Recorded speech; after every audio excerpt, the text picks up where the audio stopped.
Alright. Hey everybody, it's me, I'm a 50% femboy, 50% genius indie VTuber, also known as Seelie and X, and welcome back to more Genshin Impact.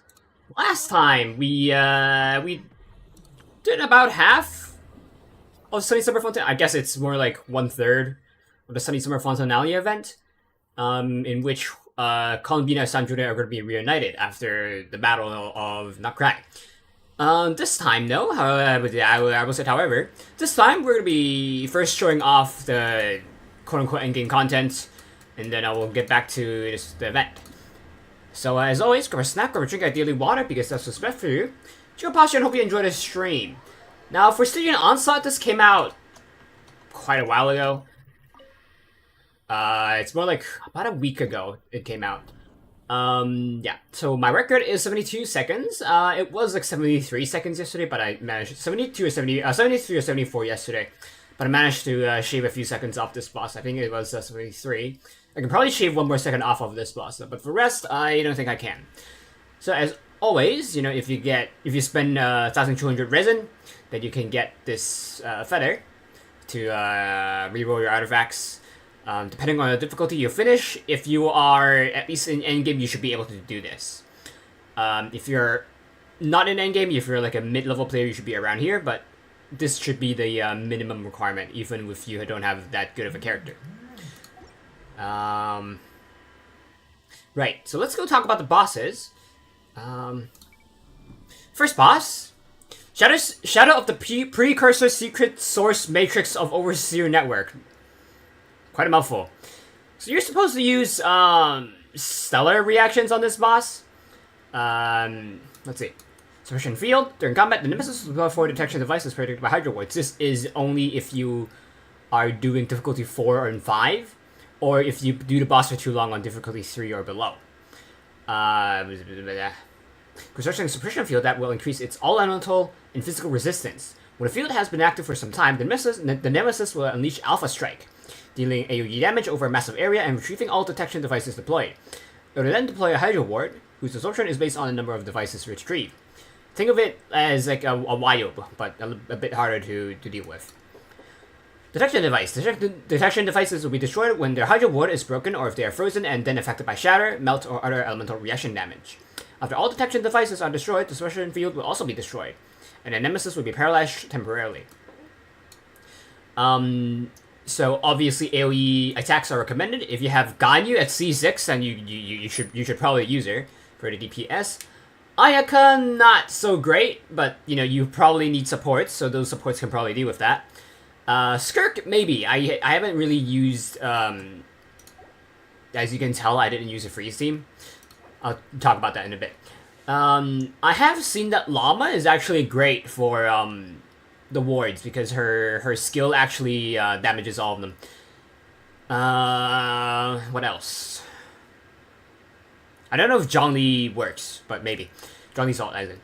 This is originally just a device developed to assist in lunar research. Later, however, it was granted powers and responsibilities far beyond its original purpose. In the Leyline memories, it was once a pioneer in stellar exploration, and the massive weapons it once possessed have been deeply imprinted upon this place, resulting in a terrifying foe that all challengers must face.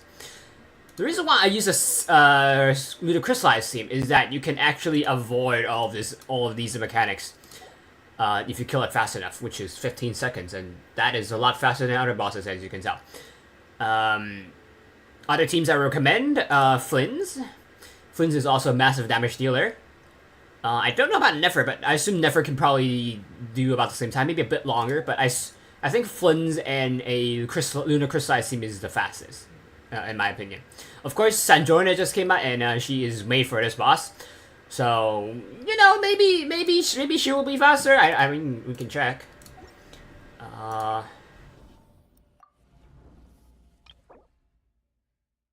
okay, Farka 5 seconds. But then again, it's C6 Farka, and with the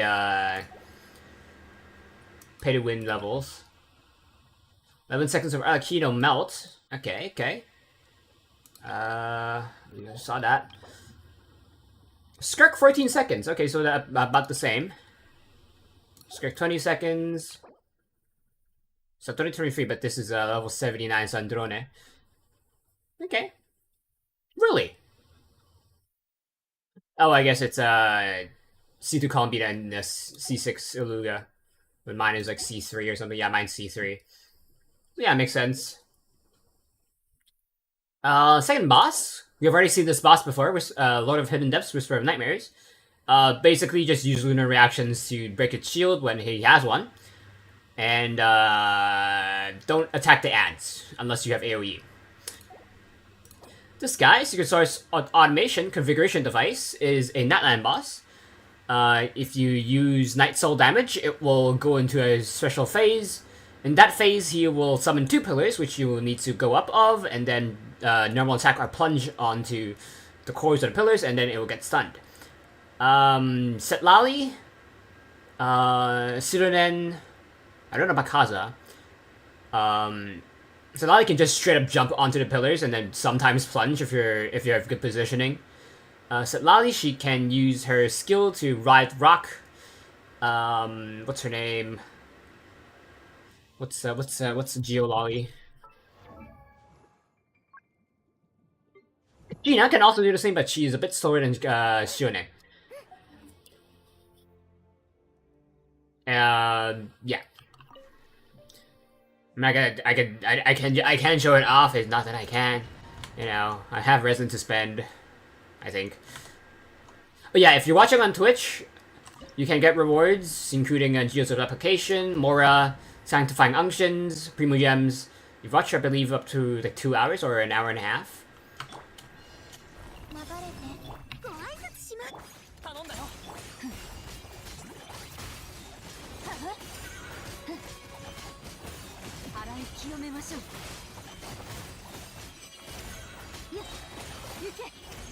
Yeah, 16 seconds, that's average for me, I guess. So yeah, if you just beat him hard enough, you can avoid all of its mechanics, so you don't gotta worry about that. I'm done. Those. And nothing good. There's no crit, but nothing too good. Okay. And then for Spiral Abyss. Spiral Abyss came out today. I expect to at least reach floor 12. I don't know if I'll get any stars, or at least substantial amounts of stars for me to get the rewards.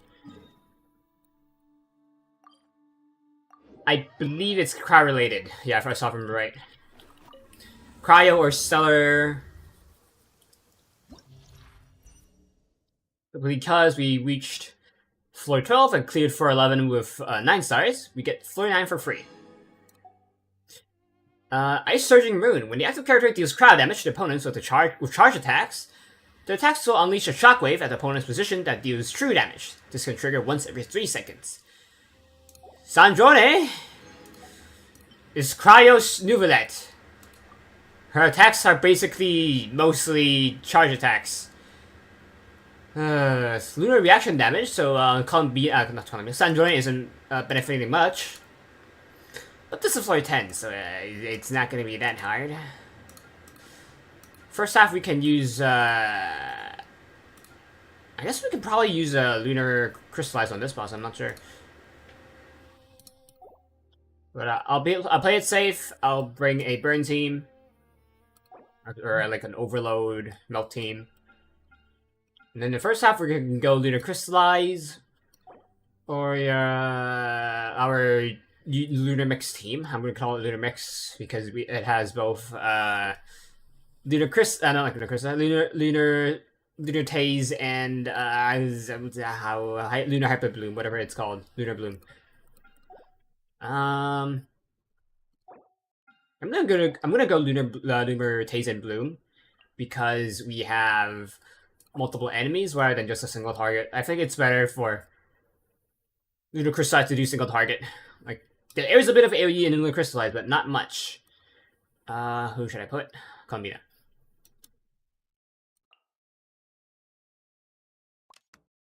And then Inefa. Find her. Alright. There. Then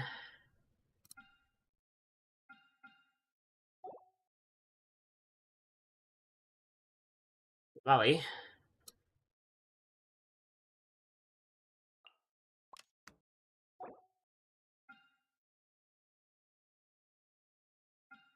Maybe Ben and Xiangling. Alright, let's go.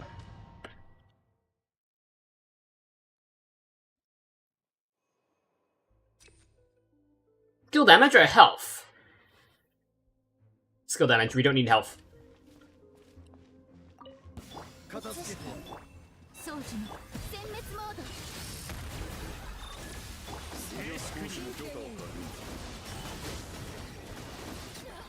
There we go.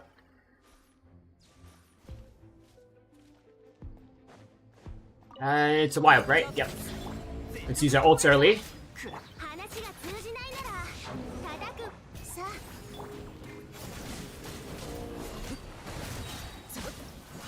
There we go.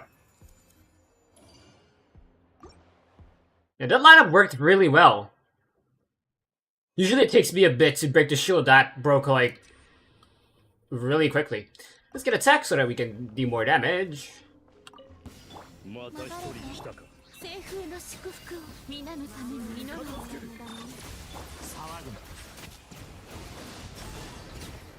There we go.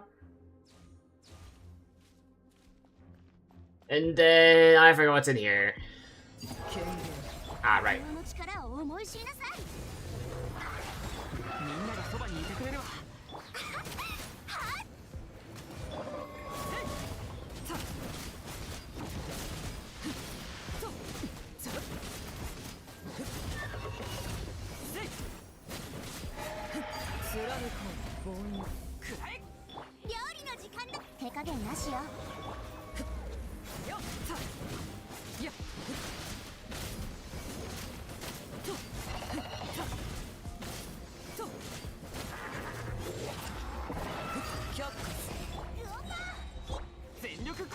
And he's dying in this rotation. This guy does teleport around, so that if you do have your Guoba out, you don't do much damage because he's gonna go out of range of Guoba. Unless you push into the wall like I did. Increase damage after sprinting.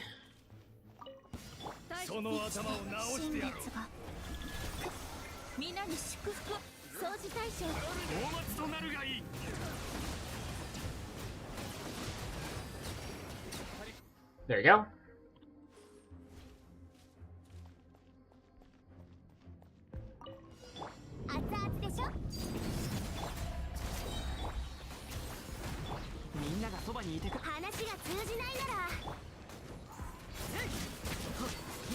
There we go.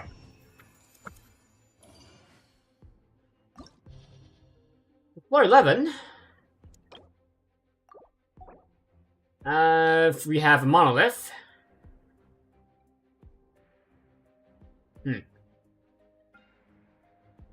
Oh! That's a new boss. Cryo damage makes sense because you're supposed to use cryo on the boss, and then electro damage on the second half because why not? Cryo damage. Is my Skirk viable yet? One way to find out. Skirk team, so with that, need a shielder because I think I have the Calamity of Eshu on her. We can also go for Seelie as the shielding. Yep, shielding from Seelie, and then Escoffier for the healing because of Marina. No damage. Actually, DPS is versa.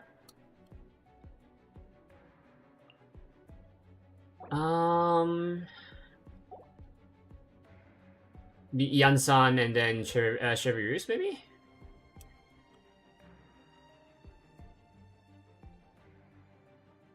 Yansan is still not that built.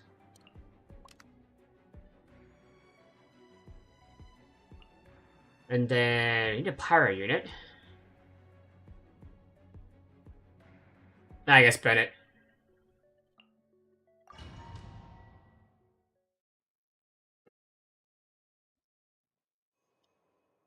Non-charge attack damage increase.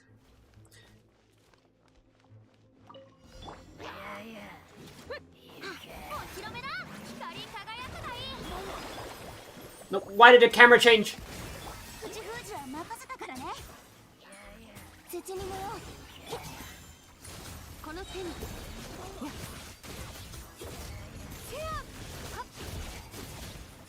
Use your charge attack once in a while, like you're supposed to with Skirk, to trigger the true damage. Do I have like some sort of auto-target camera? Like what's going on? It keeps changing my camera.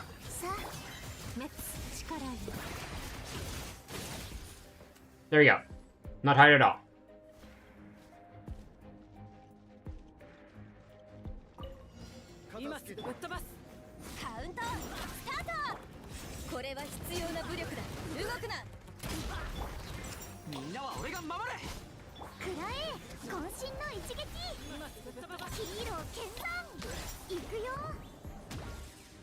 With them so fast.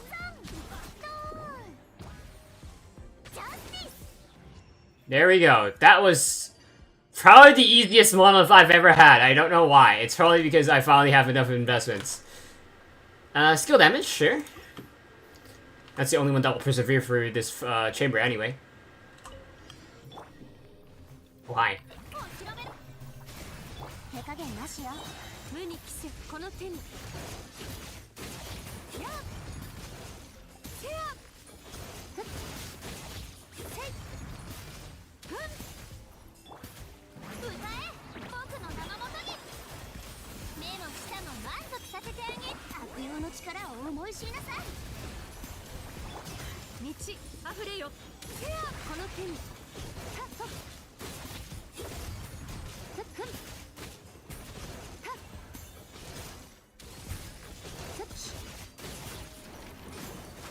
There we go. I forgot what's in here again.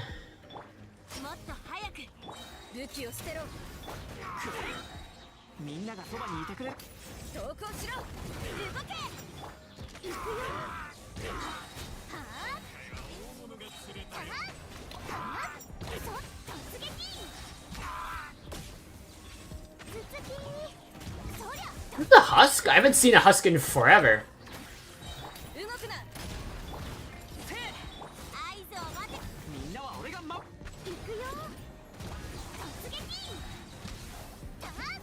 There we go. And then we have what I'm kind of afraid of. EM, sure. I don't know if that increases freeze damage.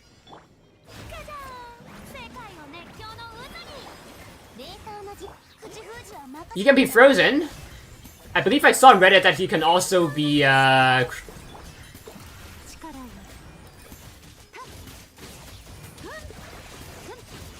can also be crowd controlled by Zhongli's ult. This is not the boss. I think it's the regular enemy. Or like an elite enemy. He's not as big as I remember.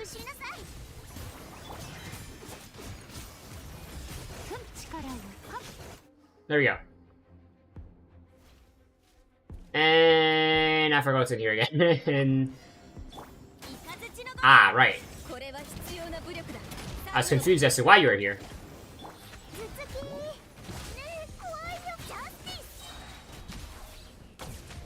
Got frozen.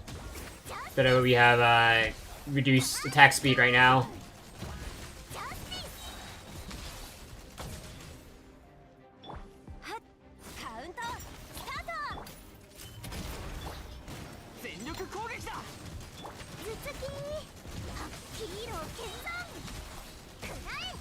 Bennett's Field actually clears our freeze status because it applies pyro to us.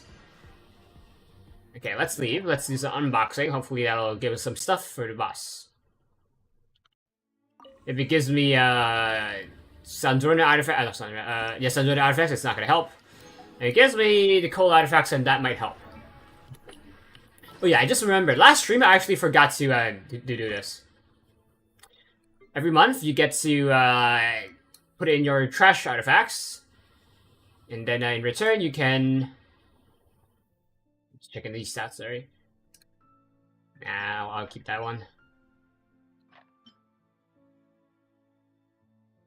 Sure. You get to get a Sanctifying Elixir. Sanctifying Elixir lets you do stuff with artifacts. Alright. What else was it? Ah, yeah. Unboxing. Let's open these ones because the purple ones don't really matter. Garbage. Garbage. Ooh. Dual crit EM, just missing a small attack. Yeah, I'll keep that.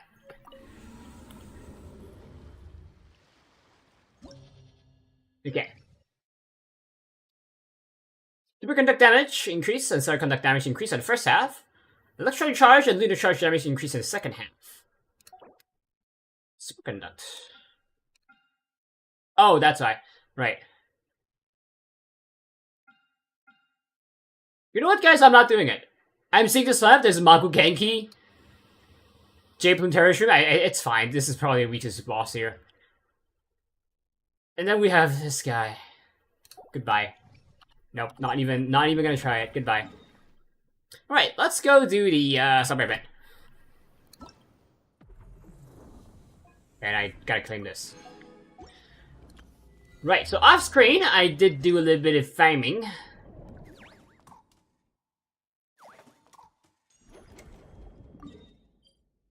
Let's help out here. I think I'm like about to unlock the next area. I'm just waiting on the boss. Actually, Sandrone is looking for us, so let's go find Sandrone first. Tab. T.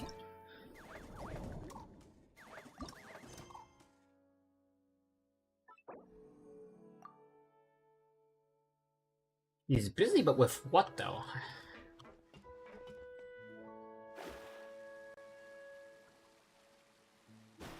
I did not know this was here! I never went left, unless this just opened. Yeah.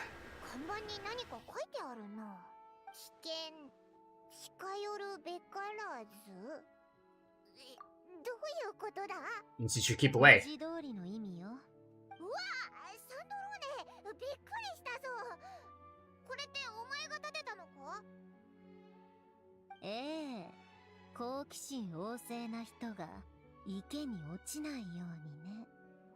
Does it mean Lynette? I don't see any piranhas. からかってみただけ。本気で信じたの？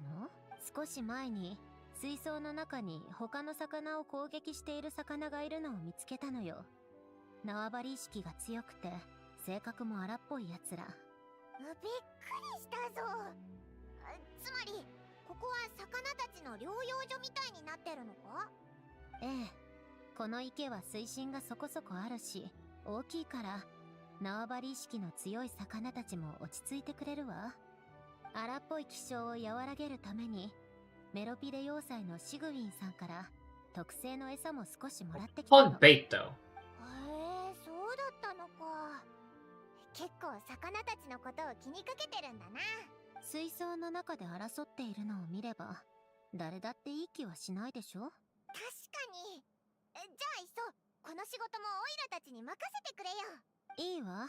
とにかく、池の魚が水面の様子を覗きに来る気分になったなら、療養はほとんど済んだってことよ。気象が落ち着いたら、また水槽に戻せるのか？どこに戻すかは、あなたたちが判断してちょうだい。私は悪い奴らを、この池に放り込むだけよ。わかったぜ。でも、お前の告知版は怖すぎるぞ。はあ、まあいいわ。あなたたちが取った魚だものね。Right, Kaleido catch. Is it like similar to Kaleidoscope? I wonder. Let's try it out. So like special bait. So we've been getting special bait for a while. Starting in the third water region, you can there's a button where you can auto pick up the bait. You don't have to like pick it up manually like you do with other loot. Okay. Use special bait to lure in and catch the fish in the pond that have recovered and calmed down, then transfer them into other things. Support techniques.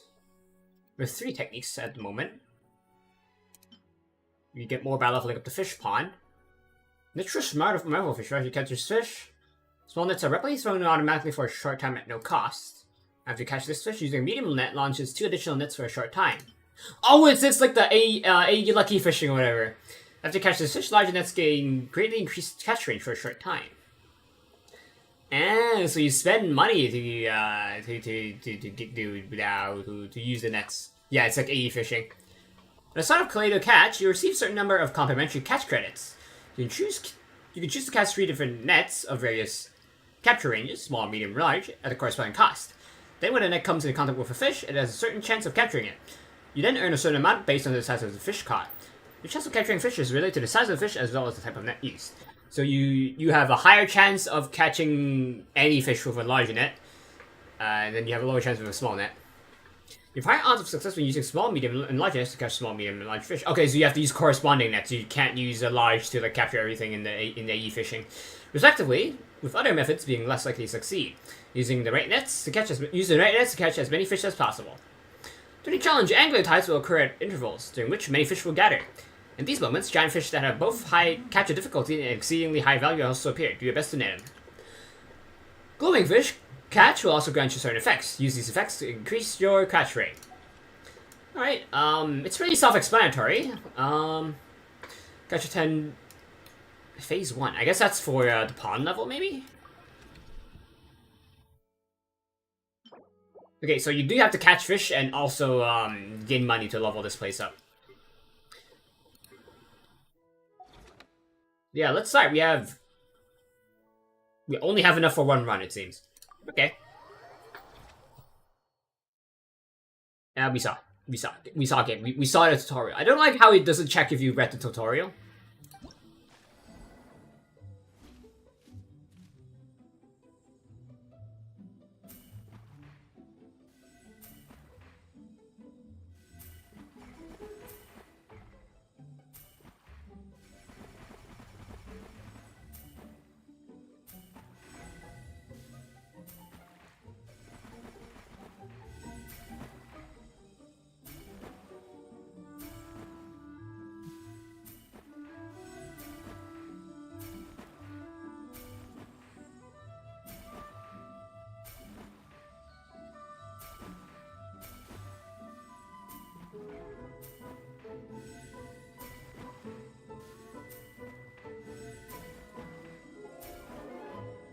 Probably playing this a bit too seriously.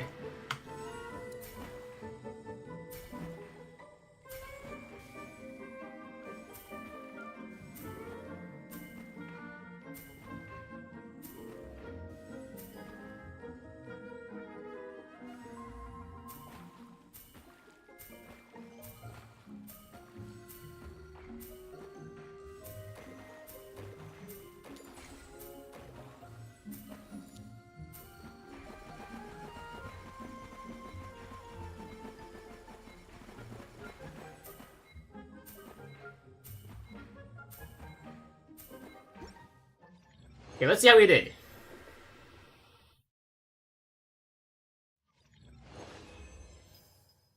We earned...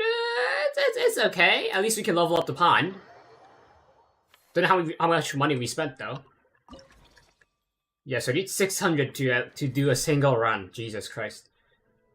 So now we can level up to level 2 fishing funds. I guess that's a starting capital you get for fishing. And you also unlock this Fortune Marvel fish. We also have enough money to level up these. Go. You completed another mission in order to unlock the next level of ponds. Fortune Marvel fish, what did we get? This little Marvel fish is worth 5 times as much as its regular counterparts. So you spend 100 to get 500, basically. We basically finished phase 1 in that single run.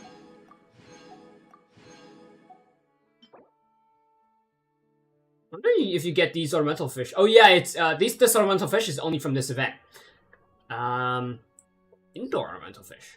Is there an indoor pool? Indoor fishing pool? Indoor water pool for fish? I don't remember there being any. A valuable ornamental fish that may be kept in a pool of sapphire grace and shaded clarity. A peculiar fish species with a single horn, sturdy and round. It boasts a bouncy belly akin to a balloon. A member of the bejeweled unicorn fish family. Due to a shipping accident in years past, is stranded in a specific body of water and altered by surrounding pollutants. The crystalline horn atop its head has taken on the hue of solid phlogiston. Though its origin is entirely different from its relative, the phony phlogiston unihornfish. After a period of rehabilitation in an aquarium, the harmful substances have been completely purged from its body. But the creature is now out of danger, its unique physical traits persist to this day. That's interesting. A lot of animals adapt to their surroundings through mutation and just, learning habits. Learning habits include, for example, domestication. A lot of animals, once they are in a city long enough, they will adapt to the way of the people. And they will, for example, animals in the city know how to avoid cars, or at least, are better at it, because if they don't, they die. Natural selection. A lot of animals can also learn, like, when people throw out the trash and then they eat the trash. For example, bin chickens, a lot of scavenger birds, coyotes. Some animals also will seek humans for help. For example, owls, crows. There have been a lot of cases of mountain tigers, bears seeking help from people. Of course, they can also harm you, but they can also seek help. Not all animals can exhibit gratitude, but those that can, they will. For example, squirrels. If you save the squirrel, then they will give you nuts. They will give you treats, like pastries. Animals that have a lot of offspring, for example, cats and dogs, they will actually give you their offspring to take care of them, and among other things. So yeah, it's really beautiful if you think about it. These guys have, to be honest, a much lower level of intelligence, but they can still exhibit these kinds of emotions that, honestly, some people don't know how to exhibit. Like, how often do you hear people say a thank you when you help them? And new decorations, but let's talk to Z Green first. I got my eyes itching again.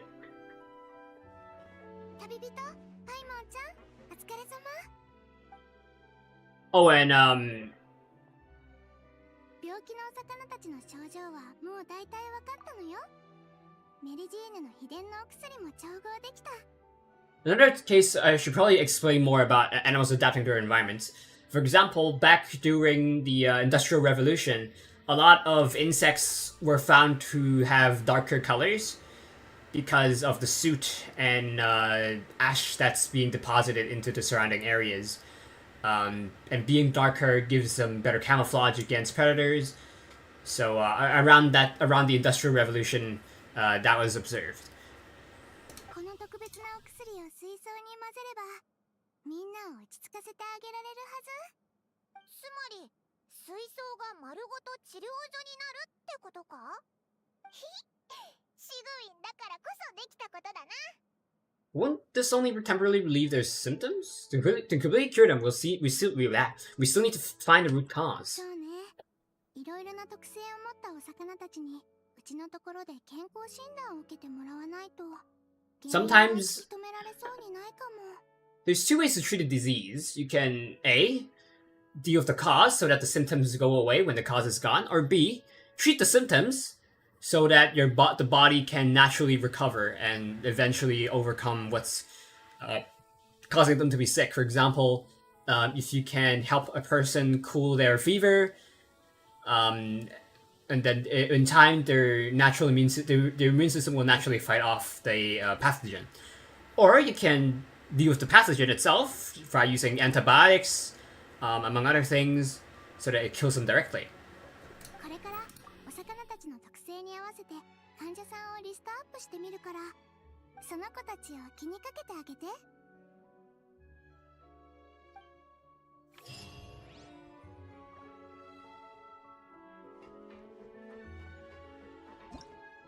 I believe our next target is the boss. Yep. What? I guess it's just wanting me to press here because, yeah. Okay, let's go look at boss.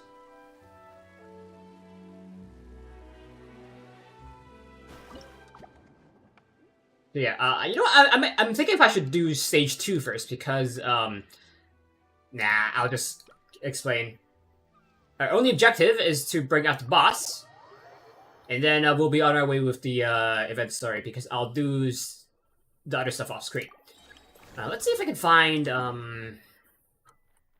let's do it right. If I find a chest, I'll show you guys what I mean about the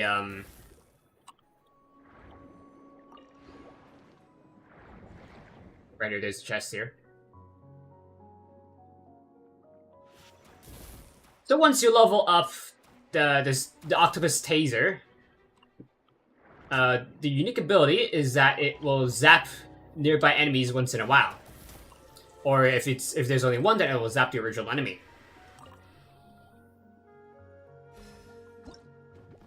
Yeah, before, if in stage 1 and 2, you have to pick them up normally like this. Or, if you're on stage 3, you can pick them up like this. That's, easier. These are also okay, these items, but, they're more like temporary items that you keep in your inventory. Once you get something better, you toss them out.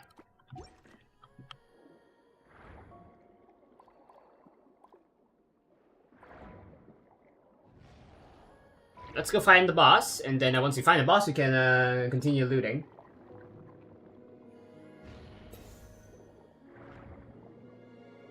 Probably should have done the eject thing. I don't remember this boss, so I might have trouble against it. The hatchling fish that continuously fires strange bubbles. You need to use Orb Rush to attack it and deflect bubbles to defeat it. So I guess I just gotta aim at the bubbles when they spawn. Nope. What is Orb Rush? They don't follow. Oh, they do follow me. Okay. You just gotta swim out of the distance so that they explode and not hit you. Okay. Nope, I meant to swim away.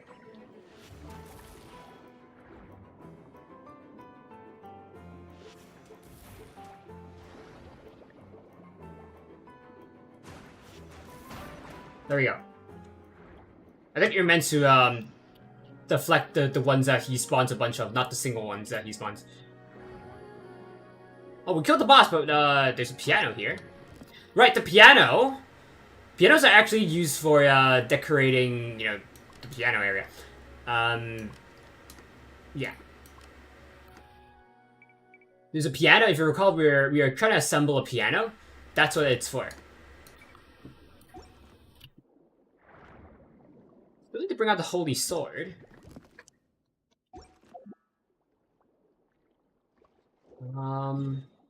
Is it this? No. Where the hell is the holy sword then?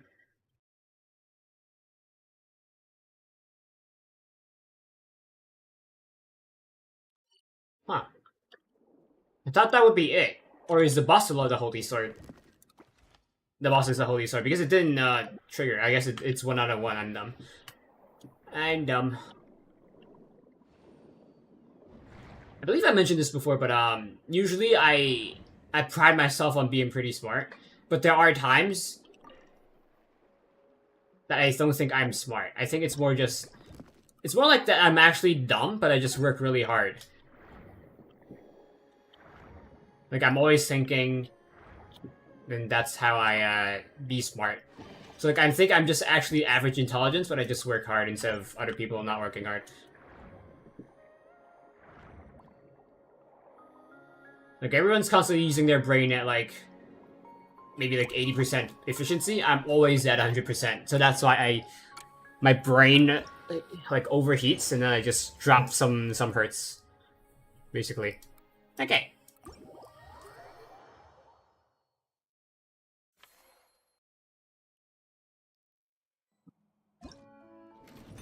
Complete this, we get more bait. Let's play some live fish. It's 5 harmless fish. Anything we put down here? Yep. Ah, okay. We can't put any more down. Can we remove some smaller ones? Yep. We put a big one in. You're small, so I'll put you... Take you out. Large tank.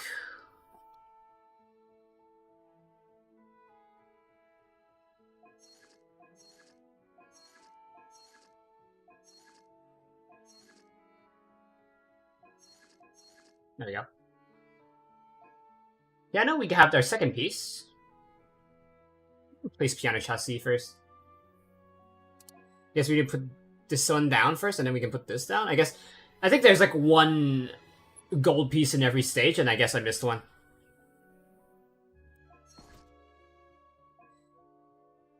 I think we completed that mission. Clemmy seems to be admiring the aquarium.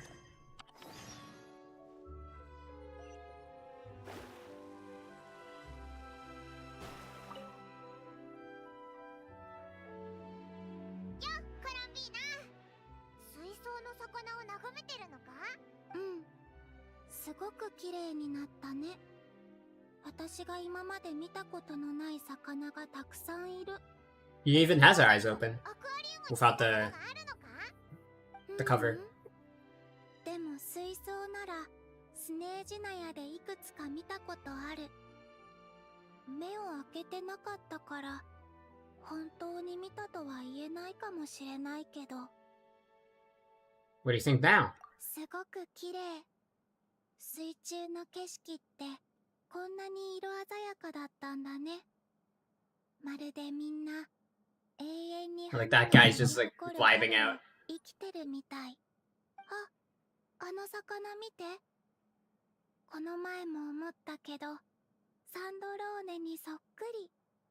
それとあの2匹、ずっとお互いについて回ってて、君たちみたいだね。I wish we could actually see what she's looking at.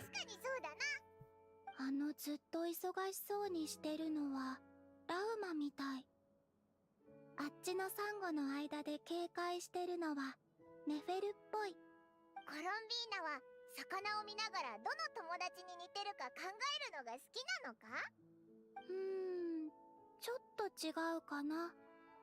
みんなのことが好きだから気がつくとみんなを思い出してしまうの。魚を見てる時もそう。そうだったのか。すっごく嬉しいぞ。他にはどんな魚がみんなに似てると思う？最近新しい友達がたくさんできたから全員にぴったりな魚を見つけるのは難しそう。 I would match this crab that's vibing out with Ito. He's big and cheerful all the time. もしかしたら他の友達も見つかるかもしれないぞ。友達を水槽の中に入れるの？友達に似てる魚の話だろ。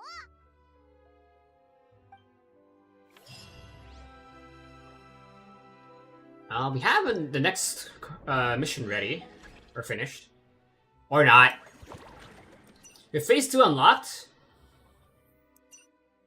I think we also have enough bait. Yeah, we have enough bait.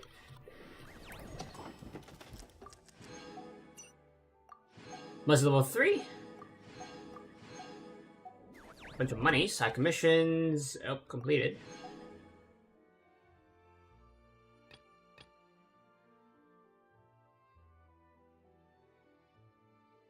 Some of these are like for the 4th area. 4th area is Hat Bomb.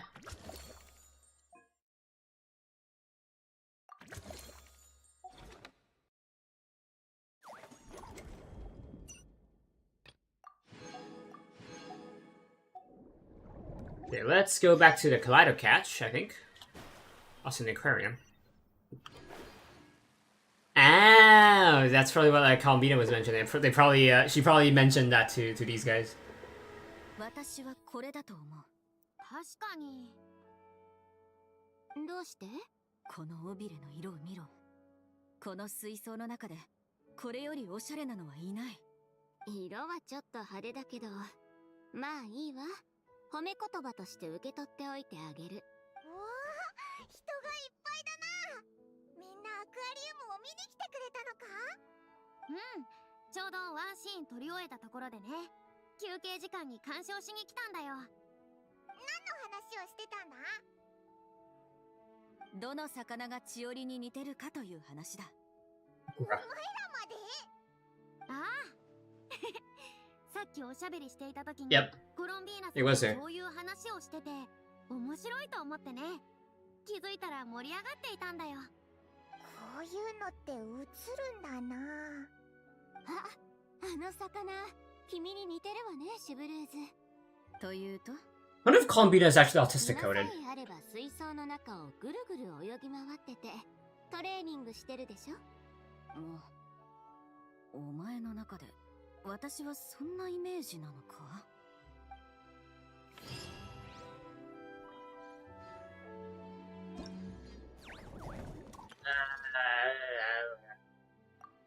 Why did we finish that again?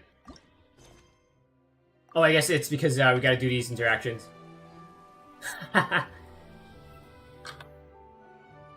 these two. まだちょっと足りないかな。コロンビーナ、それにフリーナ？お前ら何してるんだ？フリーナ監督と一緒にキャスティング中？間違いではないね。ただ僕たちが選ぼうとしてる役者は水槽の中の魚だけど。魚も演技できるのか？今時動物の役者だって珍しくないだろう。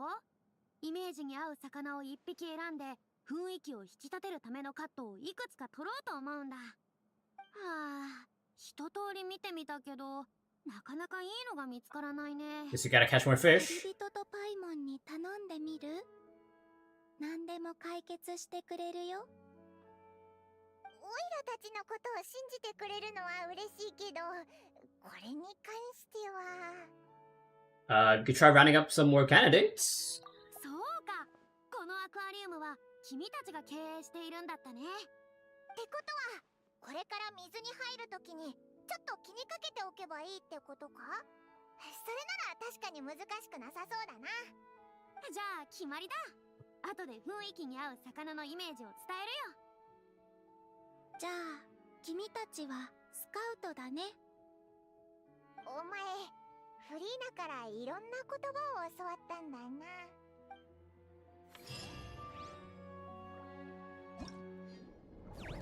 No more side missions. For now. Okay, let's head to the new area, see if there's anything new. I might need to look up where the piano part is. We actually get a little the fifth area unlocked as well. That's interesting. I guess you don't have to like go in order.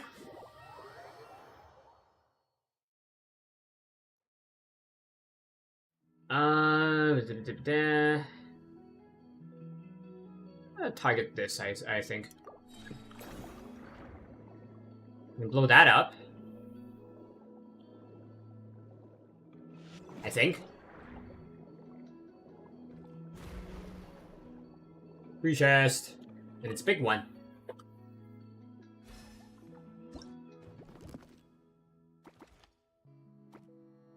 $330. 165. We'll pick these up for now. We don't have anything better. Okay, I was shocked that there isn't a button to pick it up, but no, I think I missed it.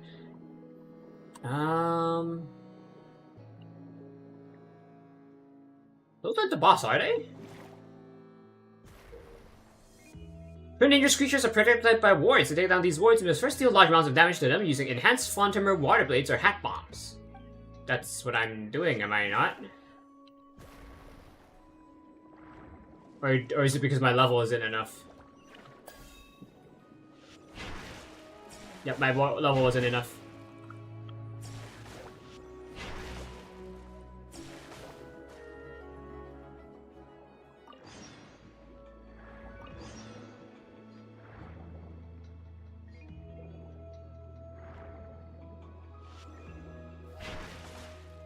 I was trying to hit both, but I missed both.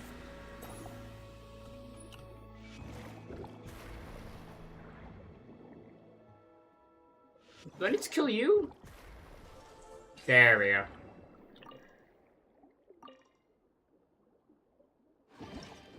Okay, let's pick these up for now.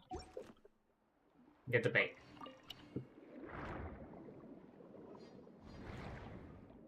Gotta find the sapphire hat jellyfish and kill them. What's this? Is this the Yep, we gotta investigate that. Right here.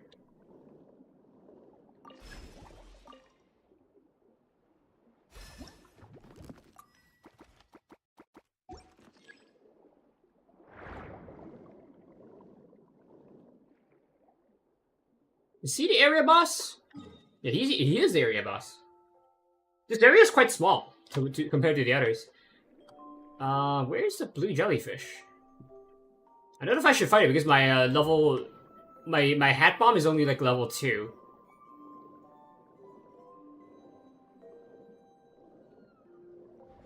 Has to be more. There has to be more to this area, right? It feels very barren.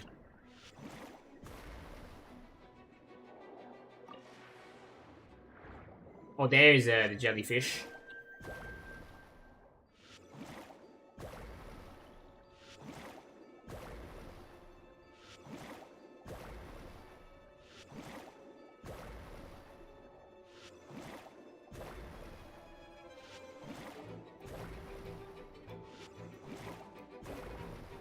They're not even attacking, they're just swimming up.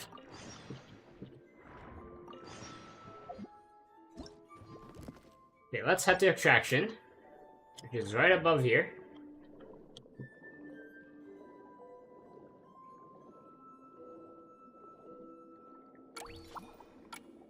Okay.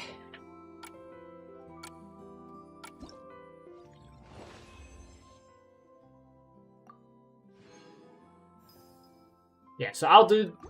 you know, I'll do level 5. And then we'll not do this area, not do the deep dives on screen. I'm surprised sonar is that expensive. Do a catch again.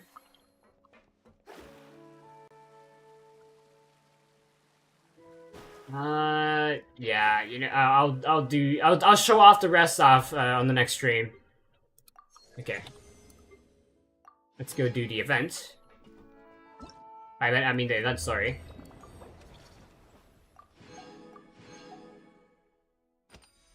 Need a bit more for that.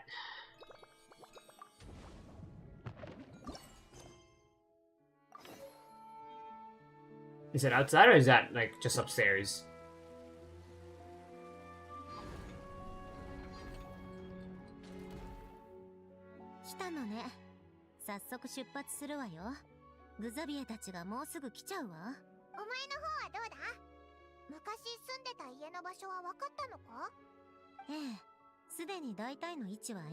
I think we already know, but we're not sure which one it is. 持ち帰って分析すれば正確な位置と入り口がわかるわ。よし、じゃあ出発しようぜ。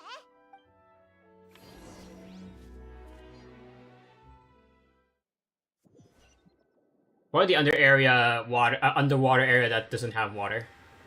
Right, it says the upper half is filled with water. That area, the Antiponis or whatever it's called. これでいいわ。戻りましょう。そろそろグザビエたちも取り終わっているはずよ。この時間なら今日中にアランと私の昔の隠れ家を見つけられるかもしれないわ。お前なんだか楽しそうだな。そうかしら。プロセスにおけるエラーがもうすぐ解決できそうだからほっとしているだけじゃない？さて、無駄話はこれくらいにして仕事に取り掛かるわよ。ああ、でも今日は側面の方から入りましょう。甲板を通ったら撮影チームの人たちに出くわすかもしれないでしょ。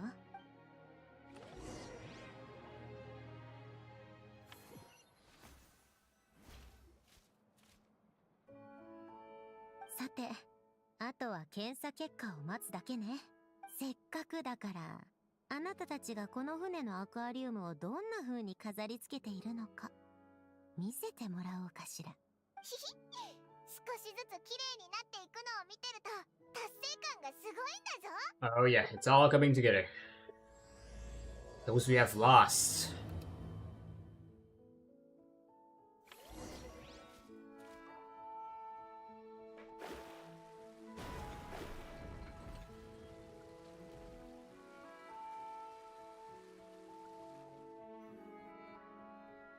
あら、なかなか様になっているじゃない。あら、そこの何匹かは私たちが初めて水中に入った時に取った子たちかしら。気に入った？ふん、まあまあね、普通よ。さっきの言い方はどう考えても気に入ってただろう。あなたたちはそんなに気に入っているの？なぜ？達成感があるから？それにすっごく綺麗だからな。すぐに消えてしまうのに。お？どういう意味だ？あなたたち知らないの？フォンティナリア祭が終わったらこの船はまたメロピデ要塞に戻ることになるのよ。知ってはいるけど。だからどれだけ綺麗に飾り付けたところでフォンティナリア祭が終われば全てなくなってしまうのよ。 I guess things are beautiful because they don't last. でもだからって Yeah, like life. 何もせずにそのまま置いておくわけにもいかないだろ。でも結局は失うことになるのよ。どうしてわざわざ労力をかけようとするの？それは家庭で得たものは残るよ。その経験は唯一無二でかけがえのないものだ。でもそれじゃあ失った時余計に悲しくならないかしら。そう言われると確かにそうかもな。でもオイラたちはその過程で手にした楽しい思い出と一緒にこれからも生きていくんだ。つまりそう、もっと物事の楽しい一面を見るべきだって言いたかったんだ。それにほら、この綺麗な景色は永遠に収められ永遠に残るんだぜ。それらを思い出すとき、あなたたちの心に浮かんでくるのは楽しい思い出ばかりってわけかしら。そうだぞ。家庭の楽しい一面を見るね。ふん。旅人？君たちもう帰ってきたの？何かまずいことでも起きたの？私たちを見た途端慌てちゃって。君たちどこから帰ってきたの？甲板の方で見かけなかったけど。ってそんな早いじゃない。早くギオタンさんが隠れるのを手伝って。もうすぐ撮影チームの人たちがこっちで撮影を始めちゃうから。この時間なら帰っているはずじゃないの？ちょっとしたトラブルがあって遅れちゃったの。戻ってくる前に知らせようと思ってわざわざ甲板で待ってたのよ。とにかく早く船長室に戻って。本当に鉢合わせちゃう。やっと上でのシーンが終わったね。潮風のせいで機材が折れちゃったのをどうするか。もう間に合わないみたいだぞ。仕方ない。君たちはここで隠れるところを見つけて。ここで？一体どこへ隠れろっていうのよ。あそこに箱があるぞ。早くあの箱の中に隠れろ。 Why do we keep hiding in どう boxes? して私が？次のシーンもお化粧する？まったくもう。見せて。ちょっと直すくらいで良さそうね。あれ？二人とも戻ってきたの？今日は用事があるから休むとか言ってなかったかい？おいらたち用事が順調に済んだから早めに戻ってきたんだ。お前らこそまだ撮り終わってなかったのか？途中でちょっとしたトラブルがあってね。僕たちだけじゃなくてシャルロットの撮影チームも影響を受けているんだよ。この後このアクアリウムのセットも一緒に使わないといけないからな。へえ、それはついてなかったな。いろんな意味で。じゃあオイラたちも手伝うぜ。早く終わればみんなも早く休めるだろ。ああ、助かるよ。ありがとう。まずはシャルロットたちの撮影チームに撮らせてあげよう。確か夜にも夜景を撮りに行くと言っていたからね。フリーナ監督、本当にありがとうございます。いいっていいって。撮影チーム同士、困った時はお互いに助け合うべきさ。さあ、皆さん That line of Farina should have been a screenshot. 済ませてください。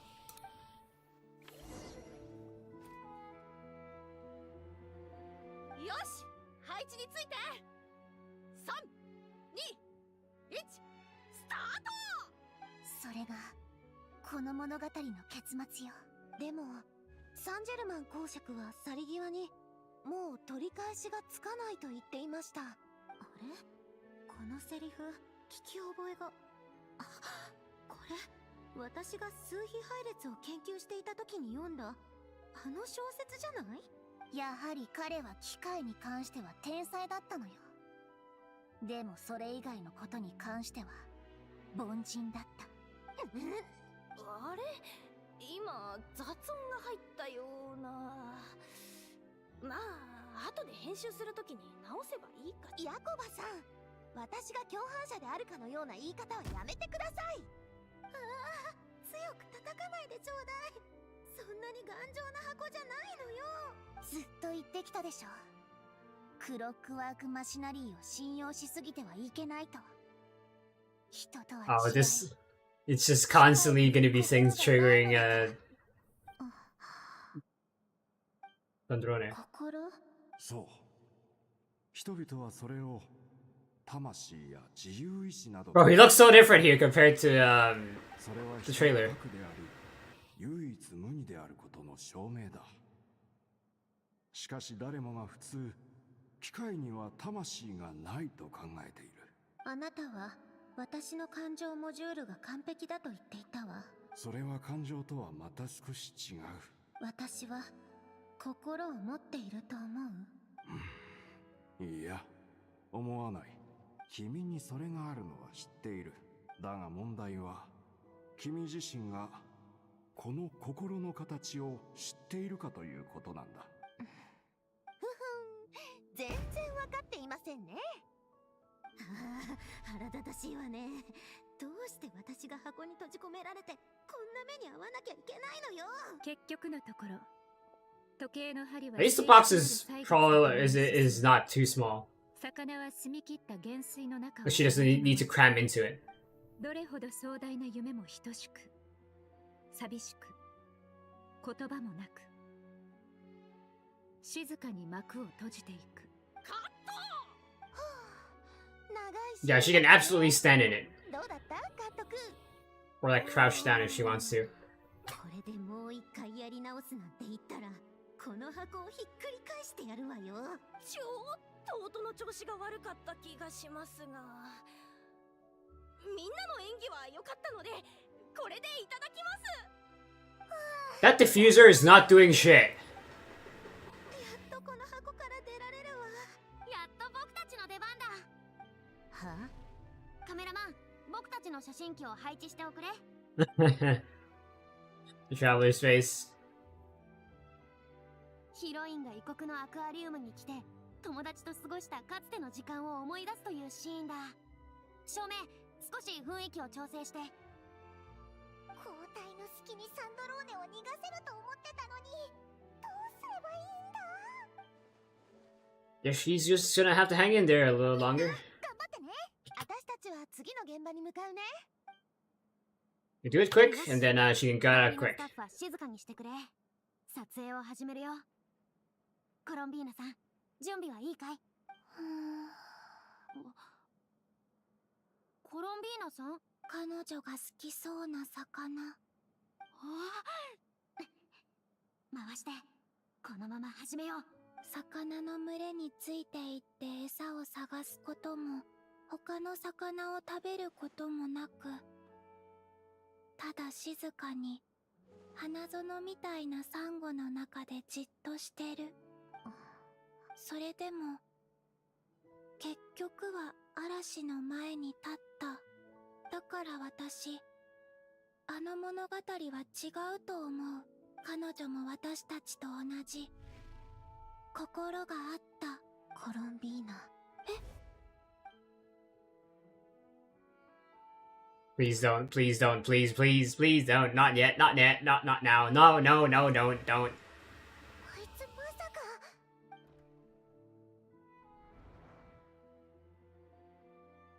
はあ。 You should like crawl onto the top of the box or something. どうしたんだ？コロミーナ、どうした？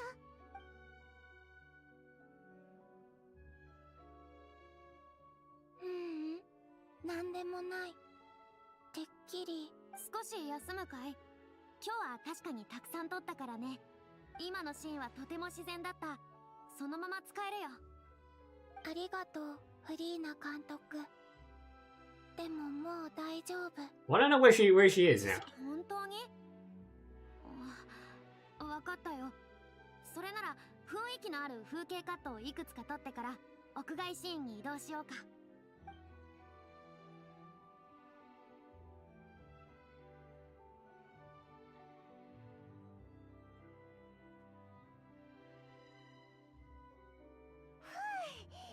今度こそ本当に終わったな。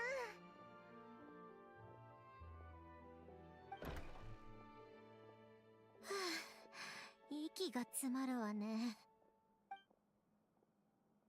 サンドローネ、大丈夫か？平気よ。さて、検査結果を見に行きましょう。 Oh, did you check the wrong box? やっと家に戻れるわ。Yeah, she checked the wrong box. She was checking this one, but she was in this one. Okay. Oof. That was close. This one's closer.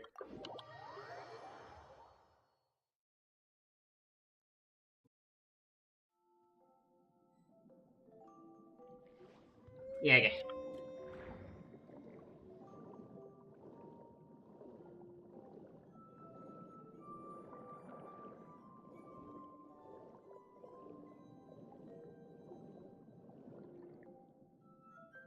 着いたわ。ちょっとどいてちょうだい。防水装置の排水機能を使うから。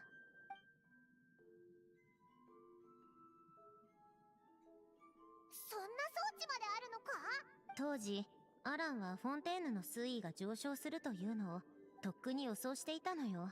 アランは専門である機械の原理を利用して、隠れ家の周りに簡単な防水対策を施した。 I wonder if this hole will be permanently open after this event.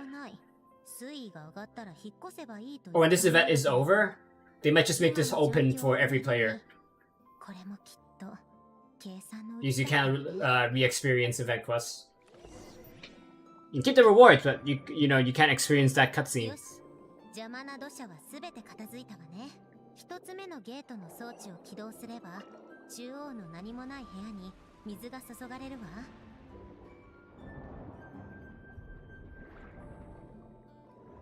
What's it? So it's like an airlock. 今度は二つ目のゲートの前にある排水の装置を起動してちょうだい。そうすれば、ここは再び空っぽになる。Oh, the wood does count here.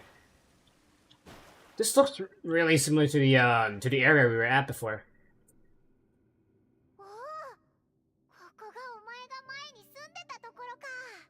Not the same. It's a lot smaller. ええ、ここに住んでいた頃は、私が鉢植えや花々の手入れをしていたわ。 You expect them to be overgrown by this point, unless they have like robots to tend to the garden. 天気のいい日は、アランの車椅子を押しながら、プロンニアと3人でお散歩したものだわ。考えてみると、当時はまともに動けたのは私だけだったのね。プロンニアがよく途中で引っかかるものだから、しょっちゅう助けに行ってあげないといけなかったのよ。You know, Kyoko no mitai. 平穏だけど、愉快だったわ。繰り返しの日々だったけど、暖かかった。まるで、時間が存在しない世界に生きているみたいだった。もちろん、それは一方的な思い込みに過ぎないのだけれど、死は等しく、終点で私たち一人一人を待っているのだから。さあ、いつまでも外に突っ立っていないで、中に入りましょう。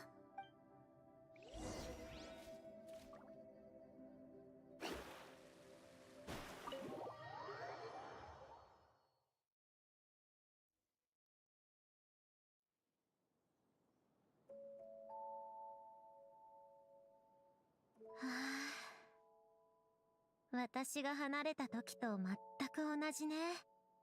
何も変わっていないわ。Ora, Sandrone, I have something to give back to you. 何かしら？ Your notebook. どうしてあなたたちが…アルベッキーノが渡したのね。中身は全部見たのかしら。ほとんどはずっと前に書いたものよ。というか、ここであの机で書いたものだわ。どうせ読んでしまったのなら、そのまま代わりに持っていてちょうだい。記録したいことができたら、新しいノートを使うわ。さて、私はアランの言っていた遺産を探すから、あなたたちは好きにしてて。物を取るときは気をつけることね。触らないでって意味じゃないわ。ただ、不用意に触れて倒したら、埃で咳込むんじゃないかって。You not have air filters? だけよ。Like, I'm not trying to, like, say, oh, I'm rich, have an air filter. I'm just saying, Elaine could have very much made a filter for air so that things don't get dusty and the air remains pure and stuff. She's just strolling around. And she pushes you if you're in the way. Okay. You get some yellow pieces of paper and what look like letters. そうね。アランの晩年の草稿か落書きといったところかしら。あとは重要じゃない手紙ね。ここを離れるときに片付けるのが面倒だったから。So, nothing important there. Faded old picture. この写真の人、なんだか見覚えがあるぞ。ああ、アランとルネがまだフォンテーヌ科学院にいた頃に撮った写真よ。あの頃、二人の関係はまだ悪くなかったそうだから。晩年、アランはよく静かに暖炉の前に座って、この写真を眺めていたわ。後悔と懐かしさの中間のような顔をしてね。Wait, misses them. 時々、友人が一番助けを必要としている時に、力になれなかったことを後悔していると言っていたわ。Kind of feels like going through, like, if you have a friend or family that's dead and you're going through their stuff, you know, you're piecing their life story back together through small things. It could be letters, could be books, could be just their habits. I have known people. I say known because, you know, they've moved on. Their free trial of life has expired, as I would usually say.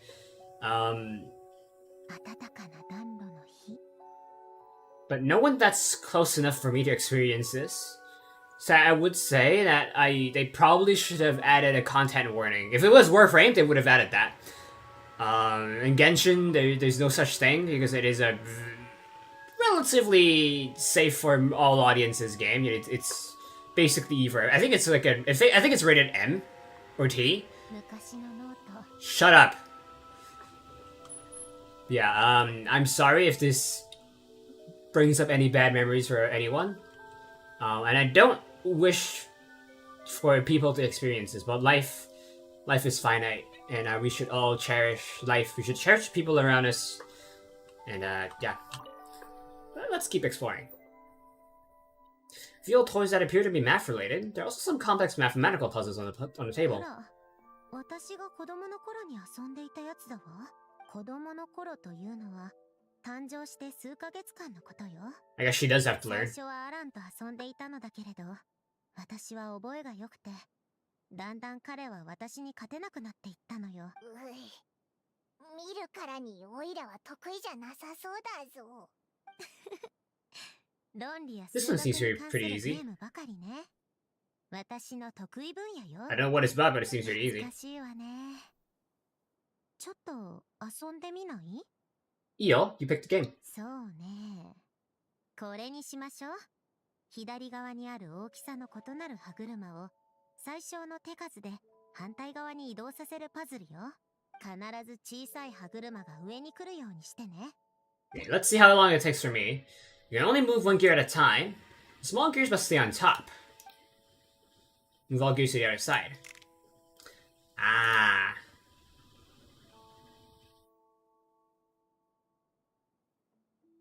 Can't move a smaller gear. I believe the minimum amount of moves is 20.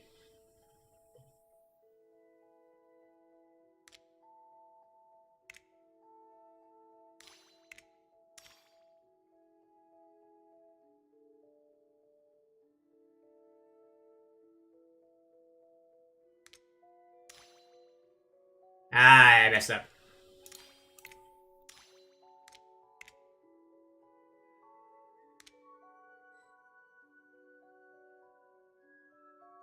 Do that.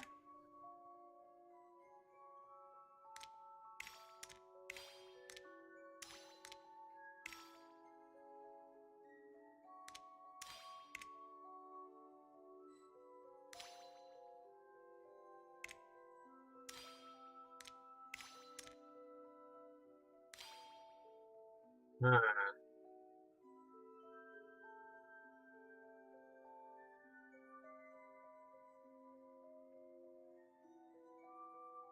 Fair. Wish I could. Hmm.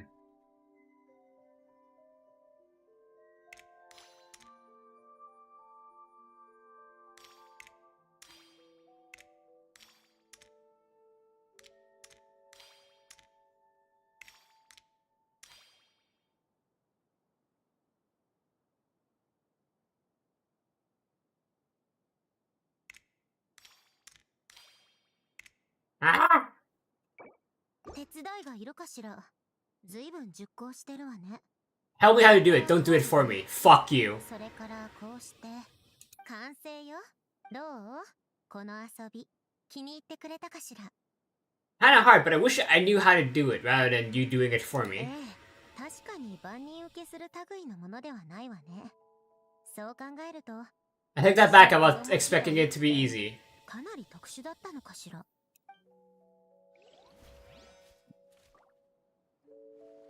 I'm gonna go cry in the corner. Can I do it again?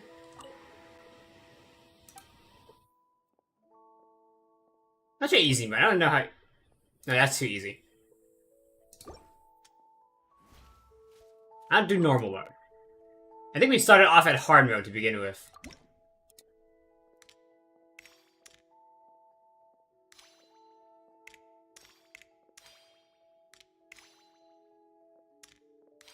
Oh, yeah, this is where I got stuck. 暖かな暖炉の火。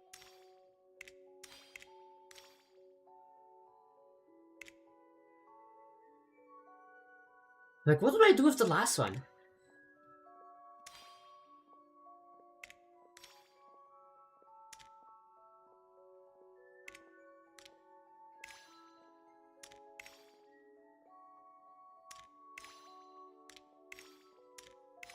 プロニア。 I think I'm just retracing my own steps. Yeah. What about easy? Can I at least do easy? Please? Let's try easy. Yeah, I can at least do easy. Then move 6 seconds. Okay. I can at least do easy. I understand that part. Some sort of mechanical workbench covered in all sorts of tools. But nothing an office like me could make heads or tail of. これはアランの作業台よ。後に私の作業台になったわ。プロニアも、そして私も、この作業台で誕生したの。アランがまだベッドから降りて歩けた頃は、ここで機械のことをたくさん教えてくれたわ。私はあそこに座って、静かに話を聞きながら、時折質問をしていた。その後、彼が起き上がれなくなってからは、私がプロンニアを調整する場所になったのよ。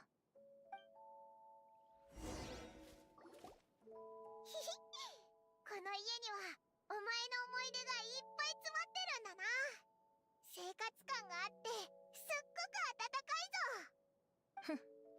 これで誰も住んでいない状態なんだから、暖炉に火を入れて、コーヒーでも入れれば、本当の幸せってものでしょうね。あなたたちは知らないでしょうけど、もともとこの家には、機械のピアノもあったのよ。アランが作ったの。ピアノ？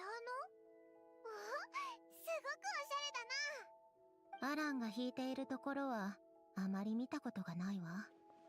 教えてくれたこともなかったし、多分あの頃には、もう弾けなくなっていたのね。でも、私は自分ですぐに覚えた。音楽と数学は通じている。音楽理論は、すなわち数学理論よ。法則さえ掴んでしまえば、少しも難しくなかったわ。私、アランがコレクションしていたクラシック音楽が好きなの。楽譜の中の和音と戒律は、まるでいくつもの数学のクイズみたいで、とても面白いのよ。作曲だってできるんだから。でもその後、アランの体調は、音楽にさえ神経を刺激されるほど悪化していった。だから私は、ピアノを処分したわ。That sounds more like mentally deteriorating rather than physically. こんなものは物干し竿と同 Or じ maybe he is physically deteriorating, but he it's a cockly on the ear and stuff. でも、外に出てから気づいた。まともなピアノなんて、ほとんどないってね。こんな話はもうやめましょう。さあ、遺産は奥の部屋にあるはずよ。荷物を片付けたとき、アランの私物にだけは手をつけなかったの。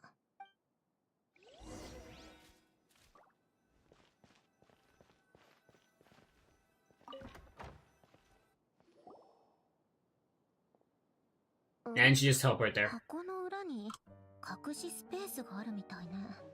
機械と歯車の連動構造も。アラン、あなたならきっと、多分、こうやって、こう。ふん、やっぱりね。私は本当に天才だわ。え、ただの箱？開けてみないのか？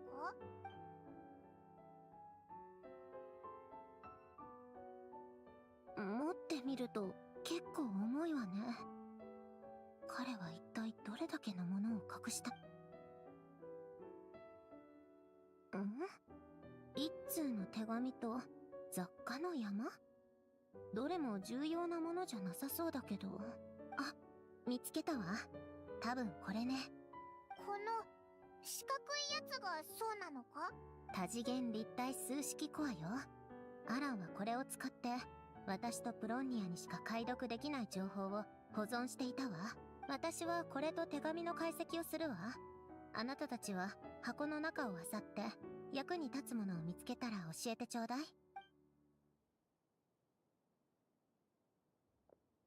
おう、わかったぜ。あれ、ここにも写真があるぞ。Oh my god, she's so cute. 裏に何か書いてあるな。これは誕生したばかりの君が鉢植えをいじっている時の姿だ。本当にあの花が気に入ったようだね。おお、この時のお前、すっごく楽しそうだな。今と雰囲気が全く違うぞ。何それ？ちょっとな。っていうか、なんかお前。 Well, everyone's probably dumber than her. ちょっと Especially you, Paimon. それは私をイラつかせることが多すぎるからよ。まるで私が理不尽みたいに言わないでちょうだい。はいはいはいはい。なんだこれ。ちぎった原稿用紙みたいだな。今日もまた一つ数学のクイズを解いた。 I can't tell if that's Elaine, or Sandrone saying that. 機械構造の難題もクリアした。私って本当に賢い。That's her. 決めた。これからは自分のことをこう呼ぶことにする。この断りを解析するクロックワークプリンセスと。Yeah, the Chudy phase. 読まないで。このページは破り捨てたはずでしょ。これお前が書いたのか？じゃあなんで？の下にも小さく何か書いてあるぞ。 This is what people call gatmoe. 少し前に自分で書いたこのノートのページの内容が気に入らないようだね。でもすまない。紙くずの山から拾い上げた後、どうしても捨てるのがもったいなくて許しておくれ。照れるなよ。誰にだってこういう年頃はある。 I guess that proves more that she has a heart. 私が書いたんじゃないわよ。私誰が書いたかなんて知らないわ。プロニアじゃないの。 It's okay, we get it. Your Highness. お黙りなさい。プロニアが書いたって言ってるでしょ。ああ、もう頭にくるわね。もう勝手に漁らないで。あなたたち箱は放っておいて、私が手紙を読むわ。僕の可愛いクロックワークプリンセスへ。I guess it's for Bologna. これ以上一言でも喋ってみなさい。この手紙を読んでいる頃には、君はもう僕が残した遺産を受け取っているはずだ。僕の遺品を整理している時にうっかりこれを見つけてしまったわけじゃないといいのだが、君に願いを尋ねた時のことを覚えているだろうか。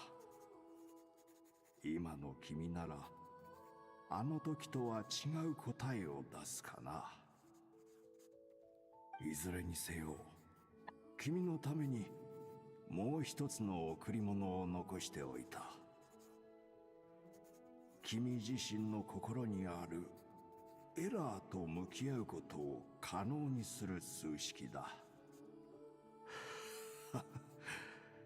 君はまだ彼女のことをそう呼んでいるのだろう。なぜこれを残したのかって。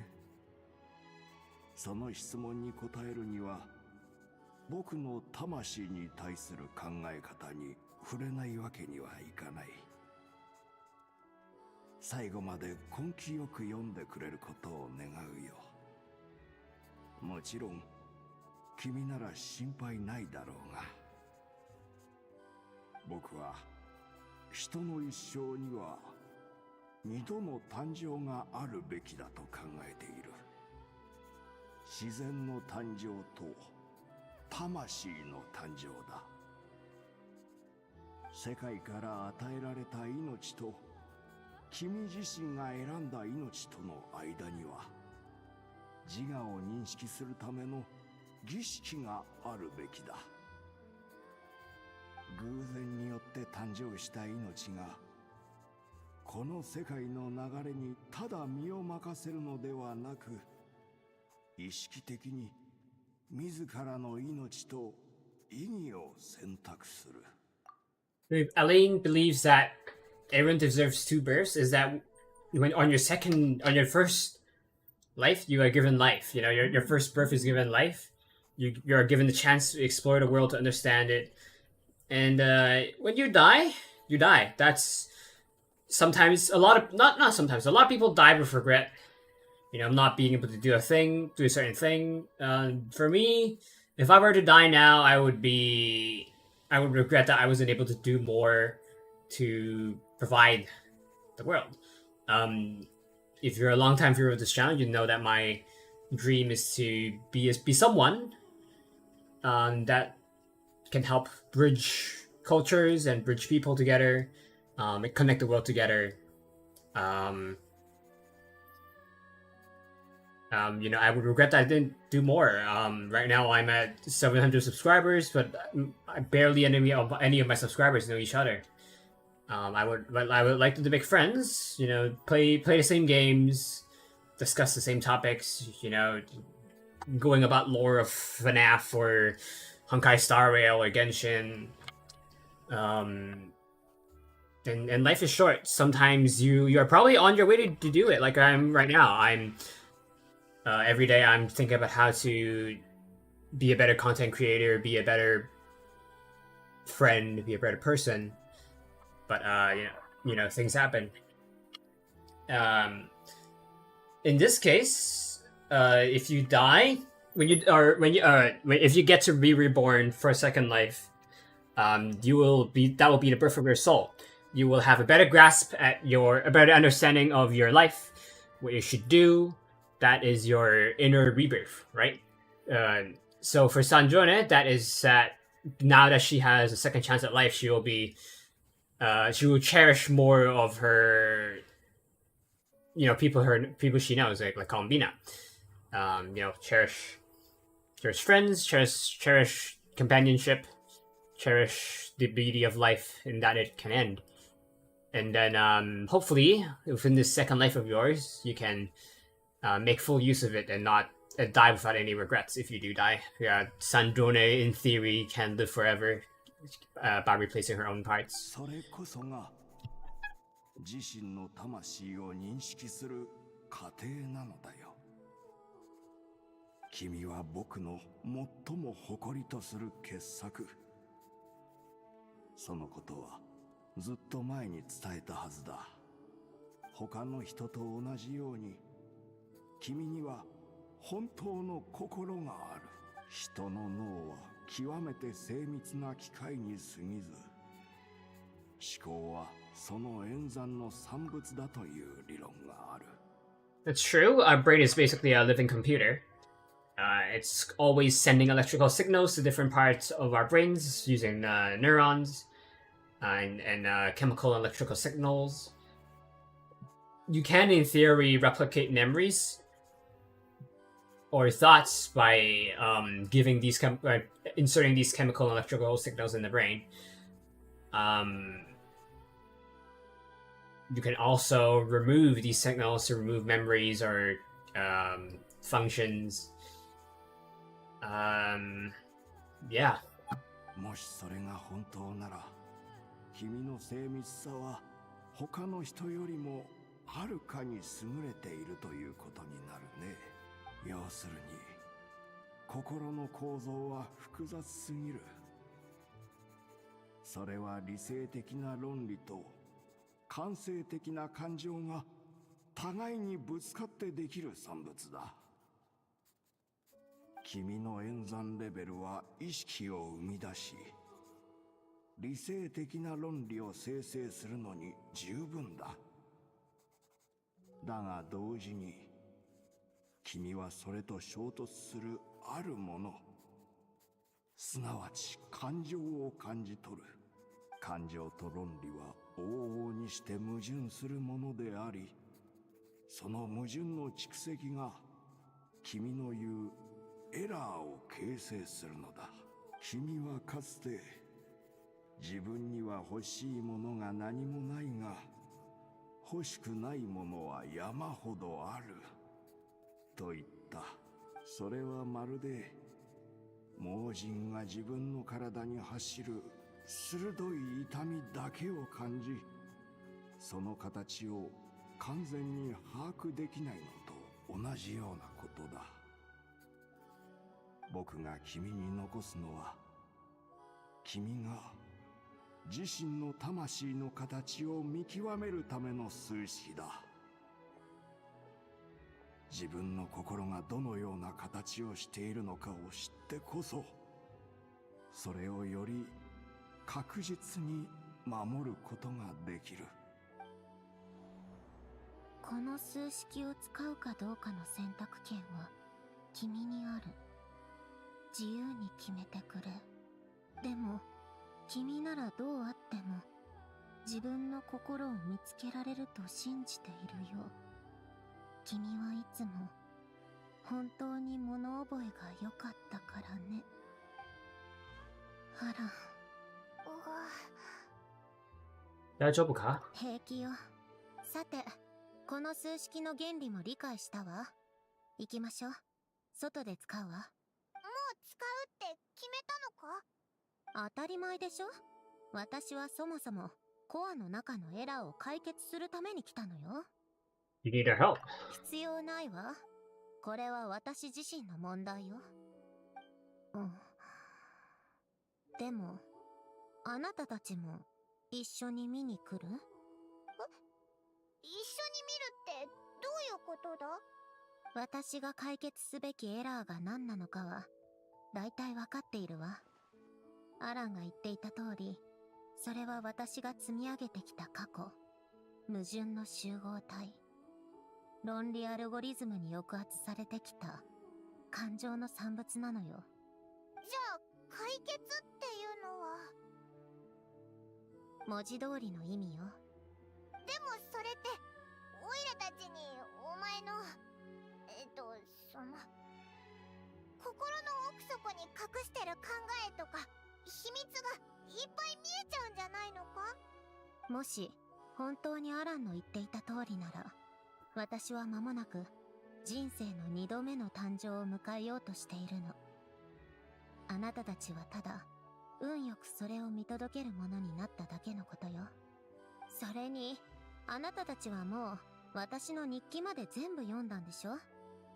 今さら追い払おうとしてももう手遅れね。わかったぞ。本当にいいんだな。ふん、しつこいわね。あなたたちを仲間だと思っているから提案しているのよ。二度は言わないから。We'd be honored, and thanks for saying that, Santorani. いいってば。そういうわざとらしい反応はやめてちょうだい。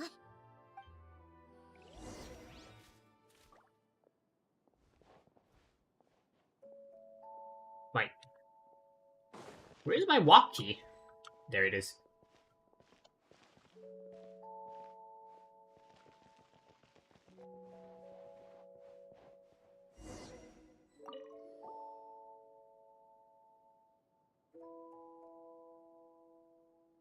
数比配列で簡単な術式を構築して、私が見聞きしているものが同時にあなたたちにも伝わるようにするわ。」それならよく知ってるぜ。シトラリの感覚を共有する秘術と同じだろ？感覚を共有する秘術？そんなことができるなんて、さすがは大シャーマンね。魔法や秘術も機械の数理と同じ、この世界の法則よ。無駄話はここまで。なるべく静かにしていなさい。あなたたちを Unit gallery. 誘っておいてなんだけど、問題に集中している時に邪魔されるのは嫌いなの。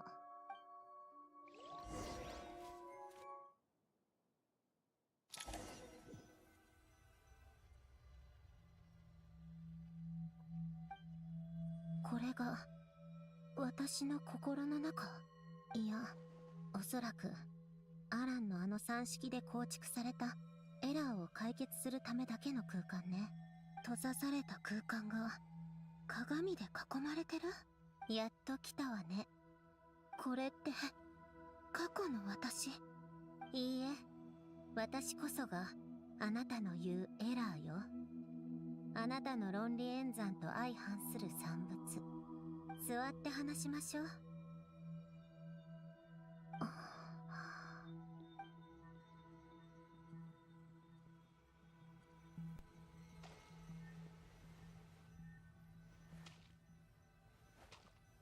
You can tell that they've actually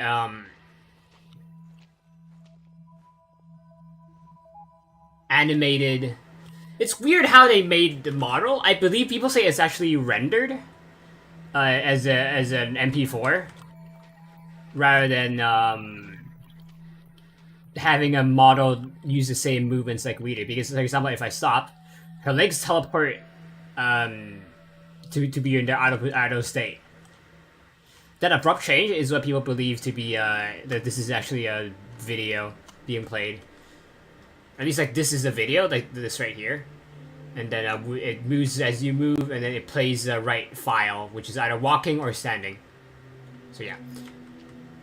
Unlike our model, which has a pause to it when we stop, she just teleports her legs. You can also see that this is actually her own. I think this is her old model.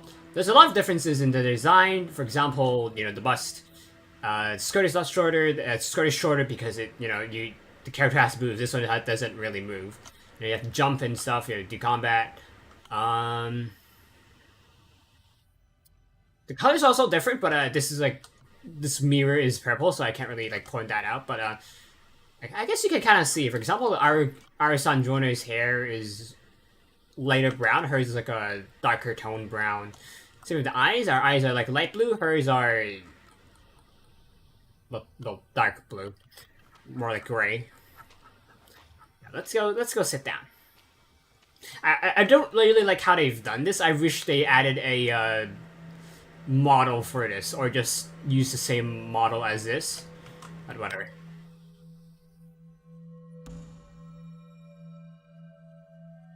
They use our current model as well. よし。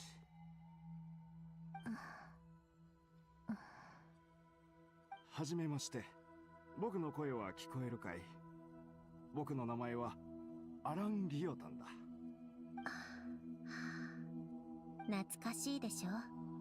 かつてここで過ごした時間が。はい。プレゼント。本？ノート？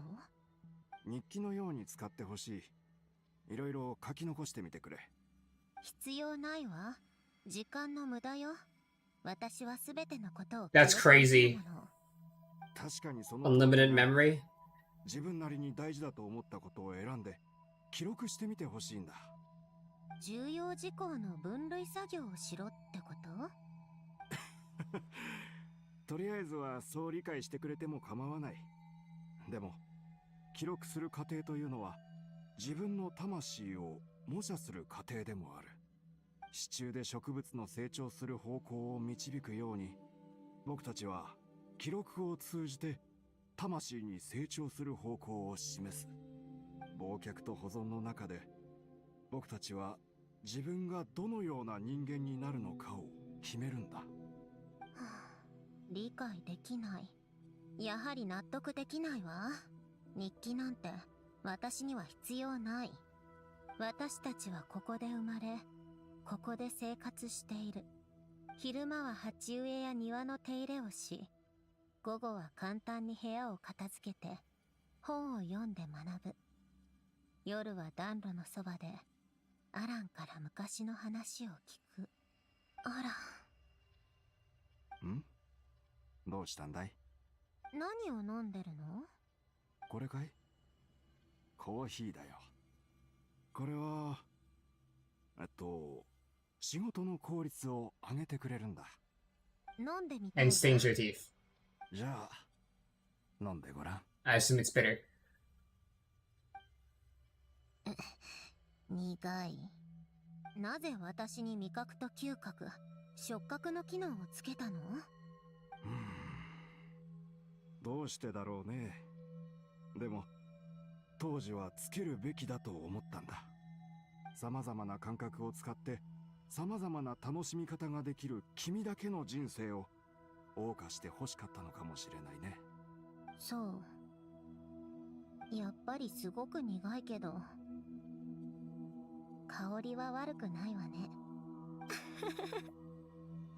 そのまま永遠に平穏な時間が流れていくのだと思っていたわ。ありえないことだと分かっていたはずよ。ええ、そうね。ただ、あんなに早く終わるなんて思っていなかった。どこにでもある悲しい出来事だわ。本当にそうかしら。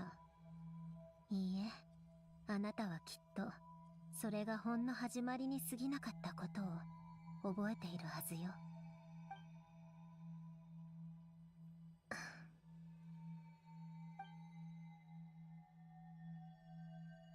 アランがコーヒーを飲んでいるのを見て、私は真似をした。そしてそのうちお茶会を開く習慣まで身につけた。滑稽だと思わない？機械が人間のように生活するなんて。ええ、でも私はそうするのが好きなの。そう、私たちはこうするのが好きなのよ。へえ、確かに集まるのにいい感じの場所だね。誰か説明してくれる？なんで招待してもいないのにお茶会に来るやつがどんどん増えていくのかしら。お、コロンビーナがカピターノを案内しているのを見かけて面白い組み合わせだと思ってついてきたんだ。アルレッキーノに直接会って話さないといけない用事があるから。コロンビーナに居場所を聞いたら、ここを覗いてみろと言われた。俺もタルタリアも、お前の茶会だとは知らなかった。プライベートな時間を邪魔してしまったのならすまない。はあ、今さら邪魔者が数人増えたところで変わらないわ。せっかく来たんだからお茶くらい飲んでいきなさい。ほら、遠慮することないって言っただろ。感謝する。あら、今日は何かの祝日だったかしら。随分と賑やかなのね。お茶菓子を多めに買ってきてよかったわ。カピターノ、ちょうどお茶会の後、君を訪ねようと思っていたんだ。邪魔をしてすまない。茶会で例の剣を持ち出すつもりはないので安心してくれ。さすが会長ね。礼儀を知らないどこかの第11位とは大違いよ。おいおい、突っかかるなよ。それとも今日ここで第8位の座を俺に譲ってくれるっていう風に。 Yeah, his elements counters あんたの yours. 分際で。やるなら外でやってきてちょうだい。カップ以外のものを片付けるのは勘弁よ。もくもく。さっぱりわからないわ。静かな午後のお茶会を楽しみたかったはずなのに、一人また一人と押しかけてくるんだから。そして一人また一人と私から離れていった。ええ、その通りよ。本当に勘弁してほしいわよね。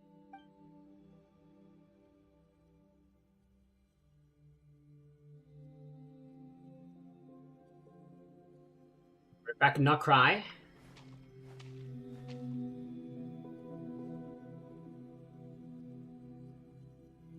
ファデュイで君やアルレッキーノ、それからロザリンと一緒に過ごした日々は私が一番好きな時間だよ。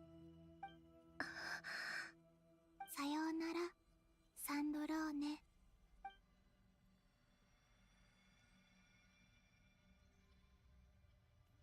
行かないでコロンビーナ。なぜあの時そう言わなかったのかしらね。口にしていれば物語の結末は変わっていたのかもしれないのに。Might not have いい lived. え、どちらにせよコロンビーナは残れなかったわ。あの時の彼女にとって残ることは消えることを意味していたんだもの。そうね、あなたの言う通りよ。だからあなたは私をエラーと呼ぶのかもしれないわね。あなたが論理的に理性的に何かを決断するたびに、私は心の中で叫びを上げてあなたをイラつかせる。なぜ彼女を引き止めなかったの？掴むためにあがくのが嫌だった？それとも手にした後にまた失うのが嫌だったのかしら。不公平よね。私たちが大切にしているものはいつも一つまた一つと私たちから離れていってしまう。それなのにあなたはいつも私の声を胸の奥に押し込めて聞こえないふりをするのよ。何かを求めている時も泣きたい時も。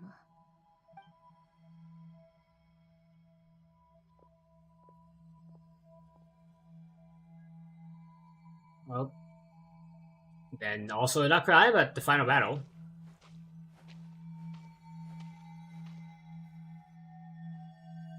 最後にプロンニア、アランのもう一つの遺産であり、私たちのかつての家族で最後の家族。あの子もいなくなってしまったのね。修復しようとはしてみたわ。でもアランの言う通り、あれは唯一無二でコピーできないものだった。私たちと過去をつなげるものが少しずつ消え、残されたものが少しずつ去っていく。確かにそうかもしれないわね。でも人生とは喪失と別れの連続よ。私たちは喪失と別れの中でこの世界との関わり方を学ぶ。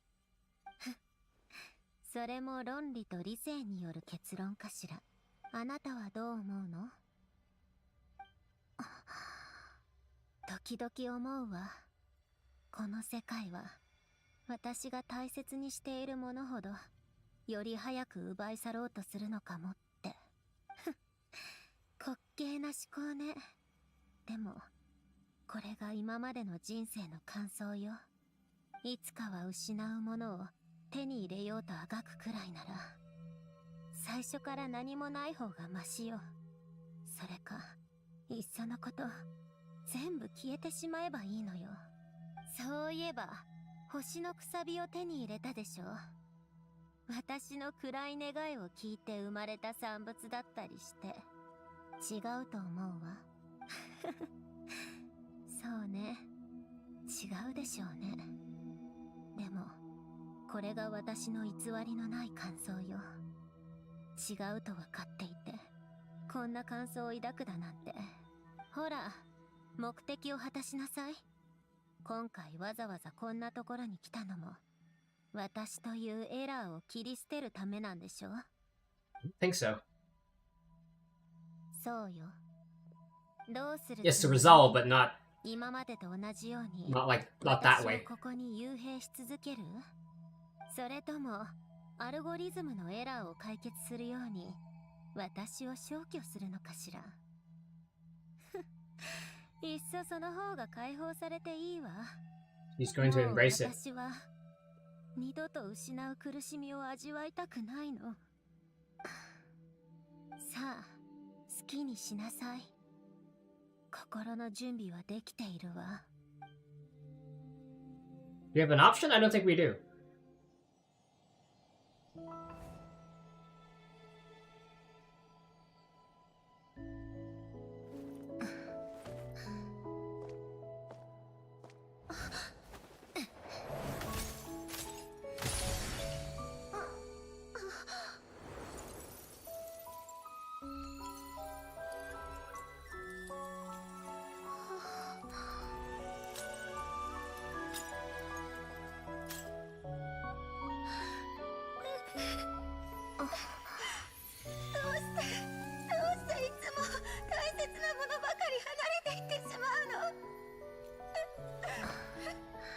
悲しいけど人生とはそういうものよ。私はただ分かってる。分かってたわ。私たちは一つなんだもの。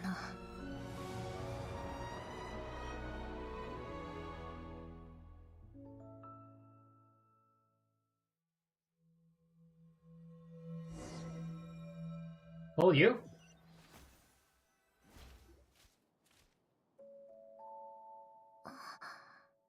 サンドローネ、大丈夫よ。泣きたかったら泣いてもいいんだぞ。はあ？冗談でしょ。そこまで弱くないから。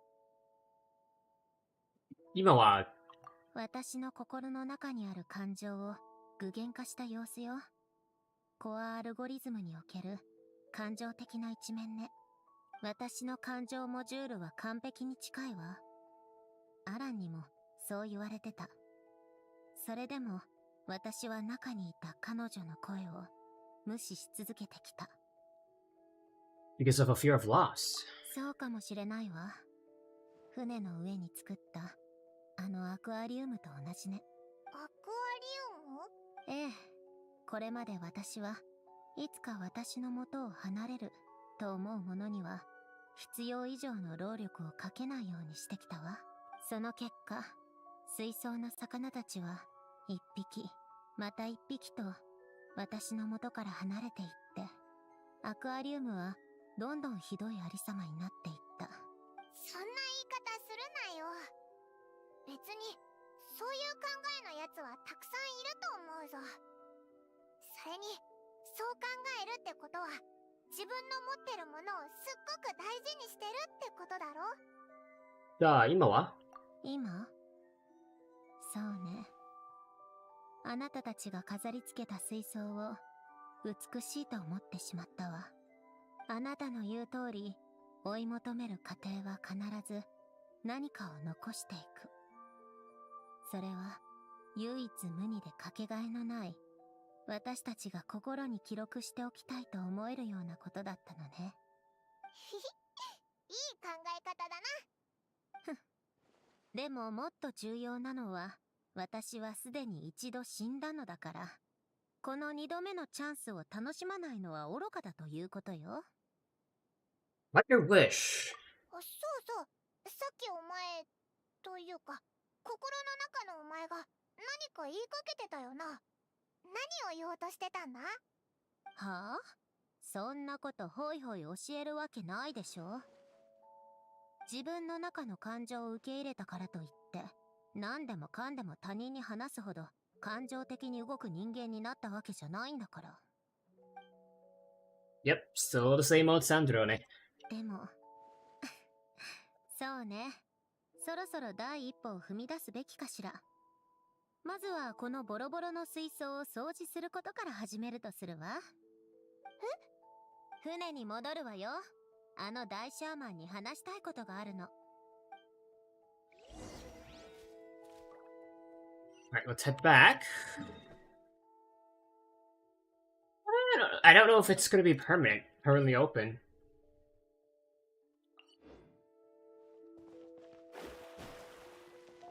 Anything else in here? Nope.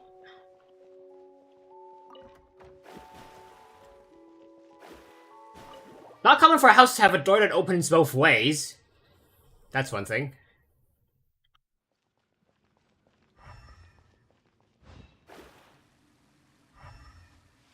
Take a brief look and see if there's any chests. I don't think there will be, but, you know, it couldn't hurt to take a look. And if we find something, then, great. Doesn't seem like it. Let's head back.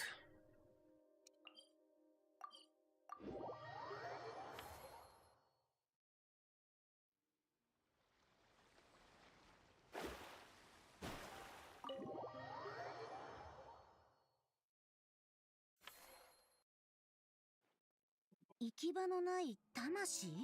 そう。おそらくそれがあなたがエピクレシス歌劇場の近くでよく眠れない原因よ。ルキナの泉はフォンテーヌの水脈が合流する場所だから、水の中に含まれた感情がそこで交わっているのよ。ちょっと待って。もし本当に魂とかのせいなら、具合が悪くなるだけで済むわけないでしょ。それに魂たちの声が聞こえてくるはずだし。ええ、あなたほどの能力があればそうかもしれないわね。でもおそらくあいつらはもう完全な魂ではないのよ。さっきそいつらがどうしてこうなったのか話してたけど、切り離しだっけ？ええ、魂の切り離し。水仙十字結社のルネの技術ね。簡単に言えばフォンテーヌ滅亡の運命を知った後、ルネは世界を救うために魂の永遠の存続を求めた。ただ残念なことに当時の彼の死証言理論は不完全だった。彼は失敗し、彼の肉体は消えてしまった。水仙十字のもう一人のメンバーであるジェイコブはルネの理想を引き継いでルネの肉体を復元するため、自身の邪魔をする者たちを研究の実験台にした。つまり彼らの魂を切り離したってこと？うん。ルネが無事目覚めた後も彼らは世界を救うべく研究を続けていたわ。切り離された魂はみんなルネの意識の中に溶けていった。旅人たちがフォンテーヌを救ってフォンテーヌ人を本当の人に変えた後、その魂は地脈に帰っていったの。けれどルネが目覚める前に切り離された魂は帰る場所を失って永遠にフォンテーヌの水の中をさまよう魂になり果てたのよ。That I did not 地 know. 脈にも運命にも認められないなんて、世界から外れちゃった存在ってことなのね。うまく感知できなかったわけだわ。Breaking free from fate was also one of Ren's goals back then. ええ、そしておそらく長い時の中で徐々に別の存在と融合したり、怨念がよこしまなものを引き寄せたりして、汚れの集合体へと変わっていったのね。本質的 That's に probably 変化 the したの event は boss. ごく最近のはずよ。でなければ最高審判官がとっくに察知しているはずだもの。あるいはもう察知しているのかも。でなければマレショーセファントムのメルジーヌが水中を巡回するはずないわ。それならいっそヌビレットと協力して解決したらどうだ？やめておいた方がいいわ。なんでだよ。まだスネージナヤに生きていることを知らせてないとはいえ、私はまだファデュイを抜けるつもりはないわ。ふん。そもそも私はこの問題を簡単に解決できる自信があるの。むやみに I think we should at least inform や Nubilet. やこしくなるのはごめんだわ。とりあえず今はシトラリにこの汚れの集合体の位置を突き止めてもらいたいわ。シトラリ、お願いできる？余裕のよっちゃんよ。そういうことは受付嬢の仕事よりも100万倍も得意なんだから。でも魂のことはどうするつもりなの？複雑な事情が絡んでるみたいだし、私も簡単には解決できなさそうよ。とにかく私に任せなさい。まあそれならとりあえずお前の言う通りにやってみようぜ。でもなんで急にフォンテーヌの問題を解決してやろうと思い立ったんだ？お前って別にルネたちと直接会ったことはないんだろ？ふん。確かにこの件は私には関係ないと思っているし、推薦十字の連中ともお近づきになりたいとは思っていないわ。でもアランが晩年親友が助けを必要としていた時に助けに行けなかったことを後悔しているって言っていたの。それから当時は機械の創造に没頭するあまりマリアンのこともあまり気にかけてあげられなかったと。だからもしアランがまだ生きていたら親友の残した置き土産を文句を言いつつも何とかしようとしてたでしょうね。友人同士なんだから恨みも後悔も残さないのが一番でしょ。とにかく私はただ彼の願いを叶えてあげたいだけ。やっぱりお前ちょっと変わったな。ふん、うるさいわね。今までと何も変わらなかったらさっきまでの苦労は無駄っていうことになっちゃうじゃない。I think those aquarium tanks a good cleaning, huh? まずは過去の汚れを削ぎ落とすことから始めないとでしょ。水槽って何なのよ。だいたいさっきまでどこに行ってたのよ。なんで勝手に他の人との間に私の知らないネタを作っちゃってるわけ？それじゃあシトラリ頼んだわよ。え？ああ、了解。おばあちゃん頑張れ！ You got this! ちょっと今すぐホテルドゥボールで飲むから付き合いなさい。 Why? つべこべ言わないの。ギオタンさん、場所のことは明日の朝一で返事するから今はちょっと飲ませて。ええ、好きにして。ほら、とっとと歩きなさい。 More of those animations. あげないから。That's Act 2. I think we're gonna leave Act 3 for the next stream. And wait until the next day.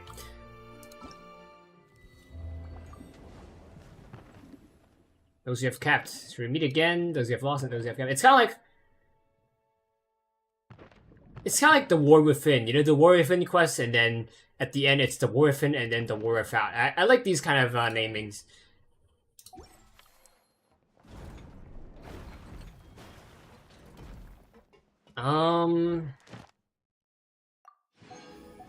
Let's see.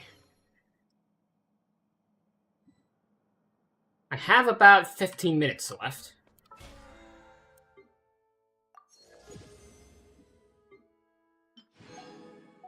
We can either explore the moon, or we can do, this. Let's see that. Let's see how long this takes.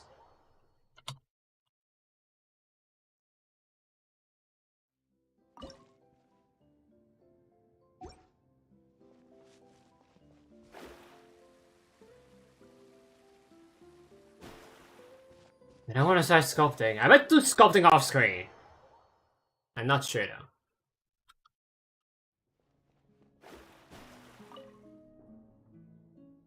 Any sound of teaspoon clinking against porcelain can be heard from behind the door. Let's open it. I guess the wind suddenly brushes across your face. How strange. It carries an aroma of fruit something. いきなり甘い風が喉に飛び込んできたぞ。あれ、ここどこだ？ティーポットとティーカップがすごく大きく見えるけど、まさかオイラたちが小さくなったのか？ This feels like Nicole's magic at work. ごめんなさい。動物の役者は呼べなかったの。私ったら普段は石の役者ばかり相手にしているから。あれ、ニコも小さくなるのか。お前は大きいままだと。 Or maybe this area is huge. しゃがんでいても天をつく巨大な魔女のニコ。いやいや、私は今の姿で十分満足よ。とにかく偉大な魔女のお茶会へようこそ。さあ、お茶を入れましょう。 It feels like a fucking fantasy theme park. It's how to heat the teapot. 偉大な魔女のお茶会なのに自分たちでお湯を沸かさなきゃいけないのか？その方がお手製って感じが出るでしょ。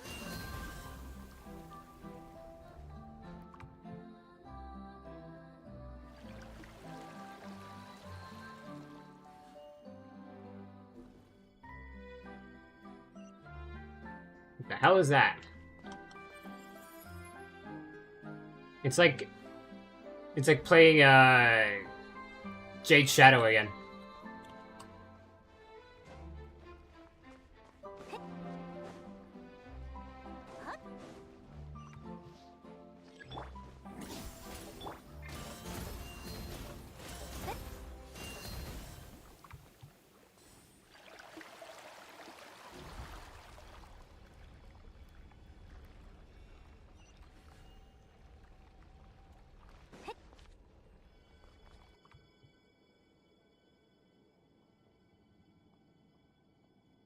There it goes.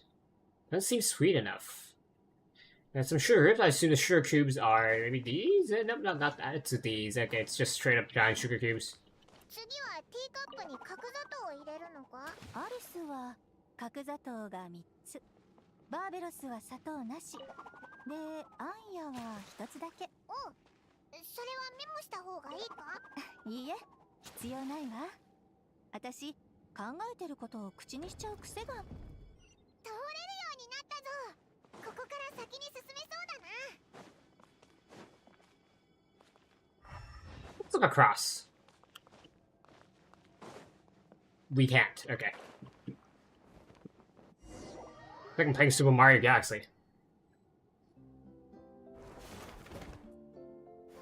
Superior landing. いきなり滑り落ちるなんてな。びっくりしたぞ。うわ、すっごく大きいぞ。ごめんなさい。ちょっと待っててね。何か間違えてしまったのかしら。動い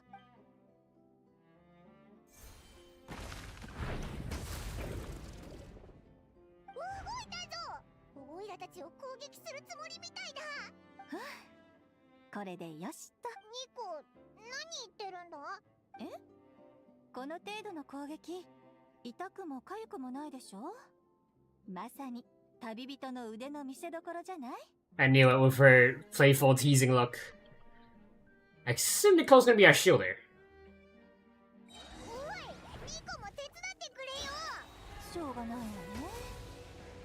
じゃあ、この心を持って天に帰れよ。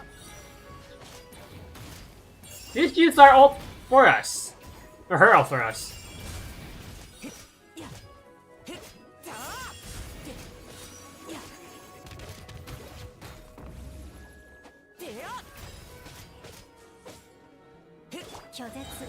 私はずっとその中にいる。束縛の炎。いや、はあへっだでやだは退却、みんなには内緒よ。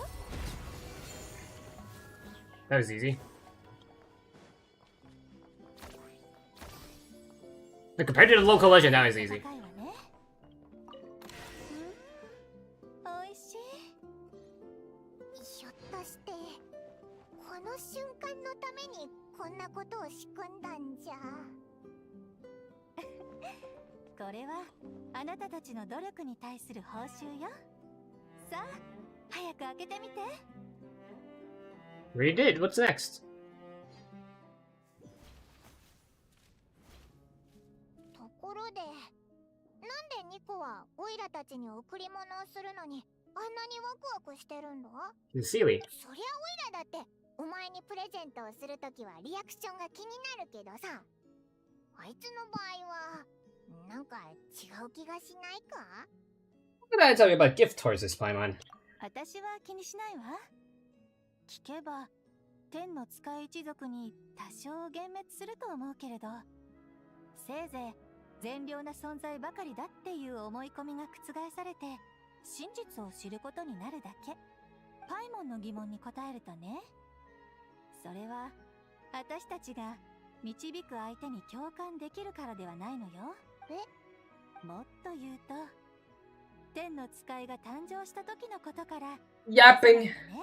天の使いは地上の生きとし生けるすべてを愛する使命を授けられたけれど、後の魔人たちとは異なって、私たちは感情に対する感受性は乏しく、その多くは機械的に天空の命令を遂行して The stream's about to end. You always seem to join like halfway through the stream when it's about to end. 私たちの重要な任務。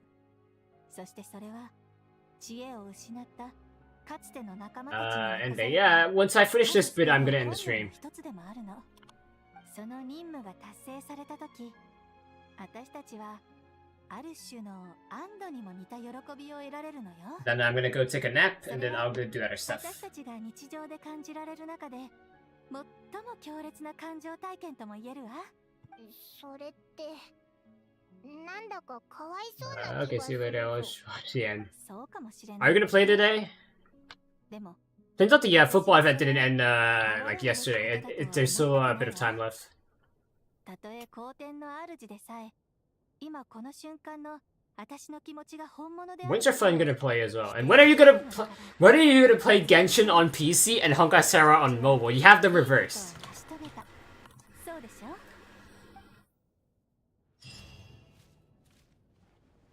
Might do one more part, given that this seems a bit. This took about what, like 8 minutes or so.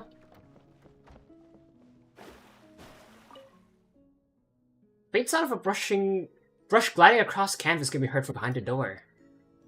Wonder how we opened that. Does Nicole have more to say? よかったらまたしばらくしてから見に来て。私も他の部屋のデザインを確認しなきゃいけないから。 So I assume we have to come back tomorrow or whenever the next stream is. I guess we might do this over Sonic Chronicles. Sonic Chronicles seems to take a lot longer. We have 1, 2, 3 more rooms, it seems like. Yeah, I think we have 3 more rooms. And 3 more rooms, so like about 3 more days or streams. So yeah. Anything else I would like to do? Not really.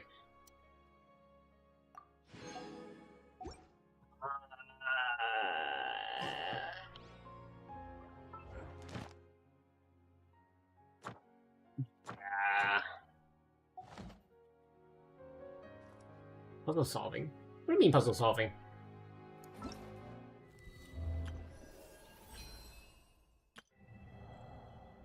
We can at least get the moon unlocked. I believe I can, but how the fuck do we get here?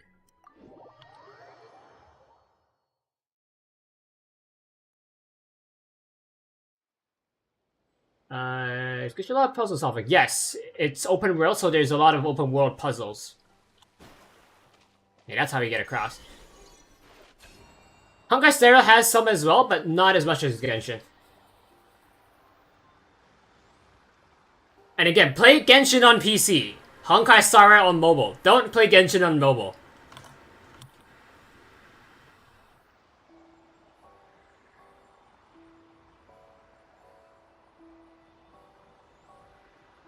Oh, we could have just teleported here. I thought this was an unlocked. I was dumb. It's okay. We at least got here. Misty Shoal. Hello. Fine then. Bye. Gonna disappear again? Okay. We should have combat like a lot of Genshin. That's why I'm recommending Genshin on PC.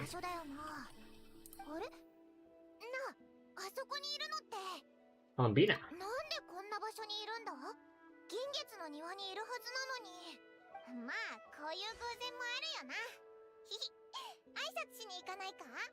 The thing about it, Genshin has combat like this. Like, you know, think about this as the enemy. You have to fight like this, use your abilities. You know, for Star Rail, it's turn-based, so you can just play on your phone.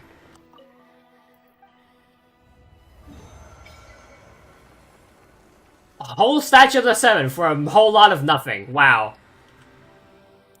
Statue of the New Moon, not statue of the 7.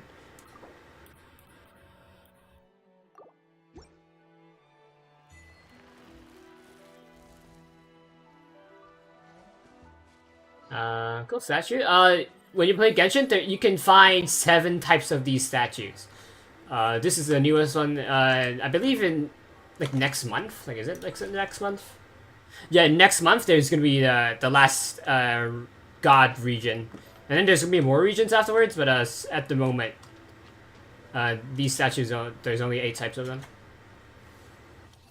Each statue corresponds to a god. This is the Moon Goddess. The Moon Goddess is right over there. I guess I can show off the other statues if you want. We have the Pyro God statue over here. This one. This item, if you use the main character, you can interact with the statue to turn into that element. And you can change your abilities that way. And then this is the Dendro meaning grass. Yeah.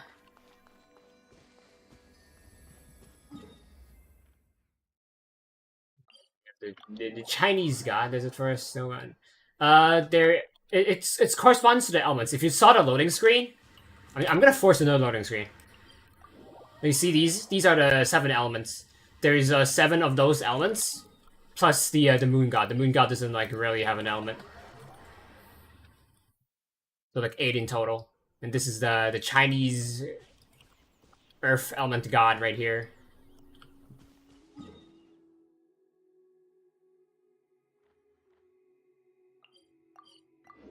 We could condense them right there. So are you gonna play Star Rail on mobile and Genshin on PC as I've suggested, or are you gonna do the dum-dum? Look at Chinese statue. I have the Chinese god, he's here, this is him. He came out weak, so they had to buff him because he's basically the president of China. So to speak. Not exactly the same, but you know. HSR tonight. No, download HSR mobile. Delete Genshin from mobile. Don't play Genshin on mobile. Trust me. Listen to what the experienced person says. I've been playing this game since the first year. same with Star Rail. I started playing Star Rail in 1.1.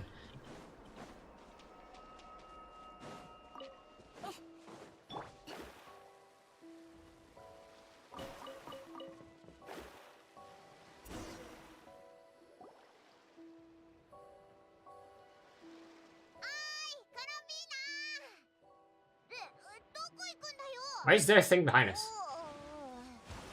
あんなに遠くまで行っちゃったぞ。でも、なんであいつがここにいるんだろう。何か用事でもあ Follow her and take a look. あいつがトラブルに巻き込まれるとは思えないけど、それでも確認した方が安心だしな。それじゃあ行こうぜ。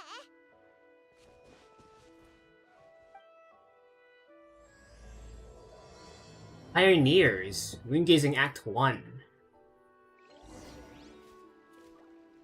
I'm pretty sure this is a quest to unlock the moon and get the rocket. This was not here before! The Statue of Sun should reveal all of the terrain, but this was not here before. There's a fucking launch pad here.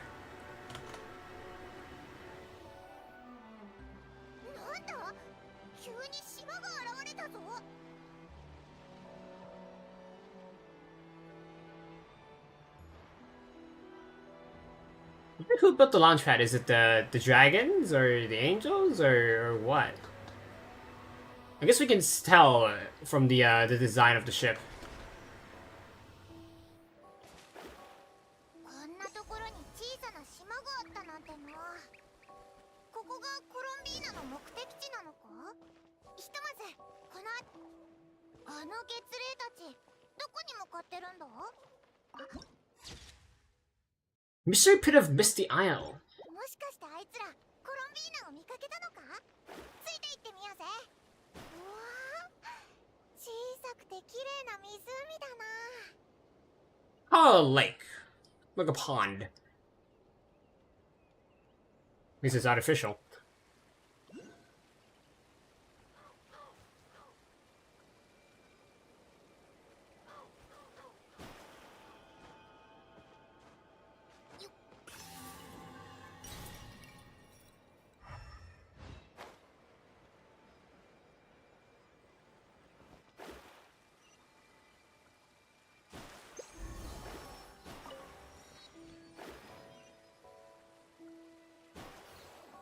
This Duana Fort Station. Dunana, sorry.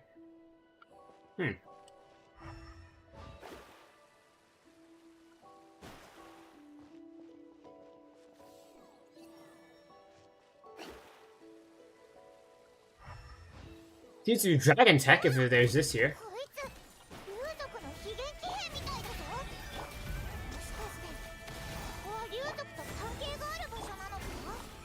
I'm not equipped for combat.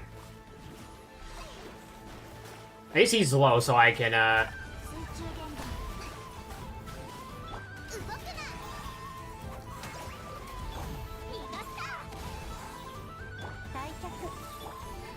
Don't kill him with this scene comp.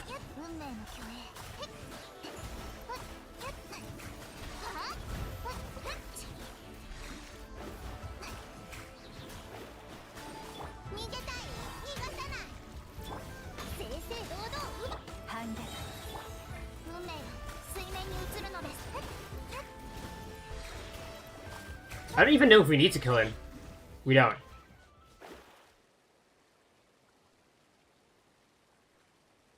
What is this?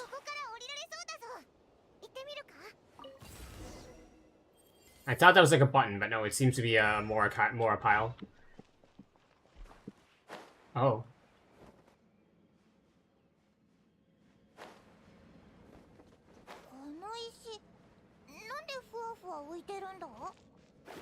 Fua.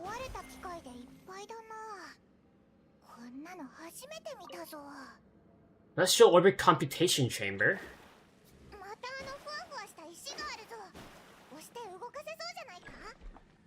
Push the floating rocks. How do we do that?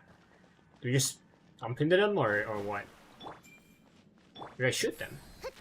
Ah, yeah. That works.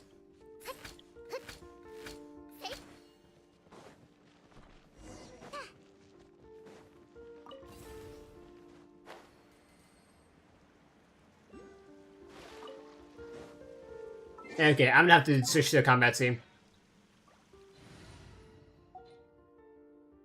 Yeah, Secret Slice.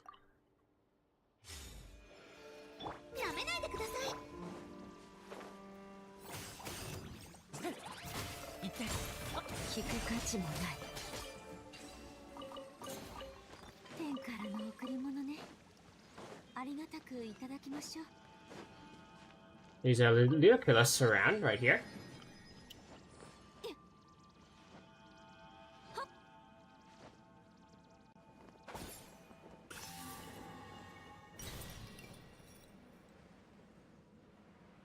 What the hell is that?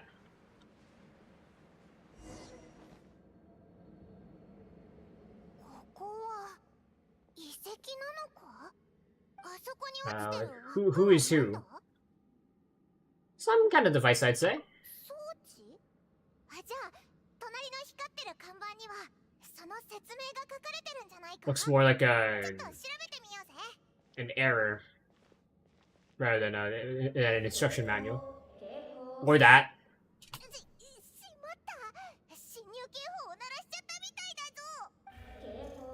警報。エネルギー伝送が中断されました。エネルギー室へ向かい、予備エネルギーをアクティブ化してください。なんだ、ただのエネルギー切れか。びっくりしたじゃんか。 Reminds me of you when you're hungry, you know? You're not you when you're hungry. もっとお行儀がいいぞ。 Eat a Snickers. Let's go check the generator room out first. エネルギー室？あ、そういうことか。コロンビーナがここで何かするつもりなら、まずはエネルギーを補給しなきゃいけないもんな。 Yeah, we might find her here. オイラたちって本当に冴えてるよな。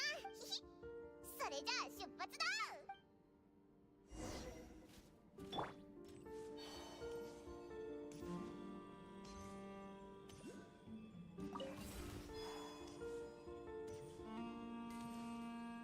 これは壊れてるみたいだな。 Ah, we can push these around. Okay. Can I move you? No. いや、 Is there a tutorial about you guys? No. Doesn't seem like it. I need a tutorial on star conduct. I should stop saying star conduct. It sounds so weird. It's star conduct. I heard a content creator say star conduct, and now it's in my head. Do I need to push you, dude? To there? Maybe.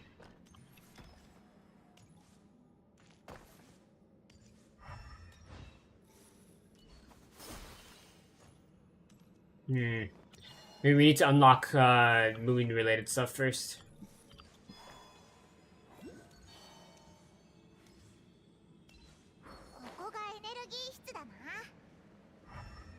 Damn, that's a lot of those stuff.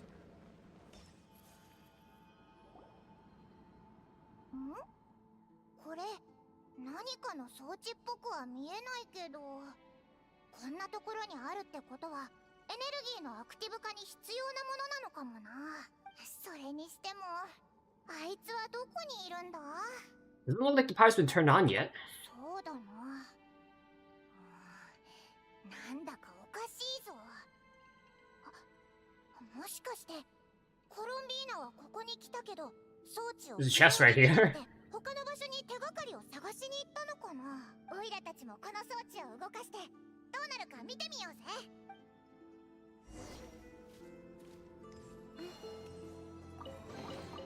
これってサプライズ？や Ranger system not responding. どうしたんだ？動かないのか？ No response. やっぱりそうか。ってことはまだ何か条件がありそうだな。コロンビーナ？あ、よかった。びっくりさせちゃったか？オイラたちお前が困ってるんじゃないかって心配でついてきたんだ。 You need help, Columbina.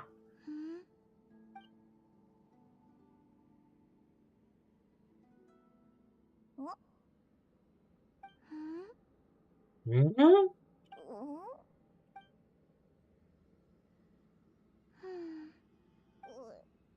うしたな？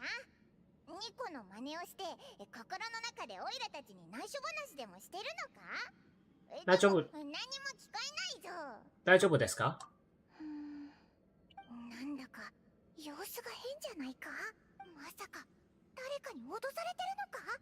もしそうなら目をパチパチして教えてくれ。Dad. え、したんだ？ It's just a type of ancient moon energy that has similar effects to Kuvaki. Change how objects may be acted upon. Characters who absorb an object filled with Archaeoloon energy will enter Moon Vein's fusion state. Jesus Christ. Moon Vein's fusion will make your body feel light and increase your jump height. You can also use Archaeoloon ripples while jumping. Tap attack to unleash Archaeoloon ripples. Tap to cast it on the spot, and hold to aim and unleash. Tap again after firing to detonate the ripples and inflict damage on objects in explosion AoE. That is so complex. This will also affect the gravity acting on affected objects that are in the Moon Vein's fusion state. To exit the state, tap the elemental burst button. なんだかよくわからないけど、この仕掛けを動かしたいみたいだな。さっきコロンビーナがお前にくれた力を使えば、こいつを起動できそうじゃないか?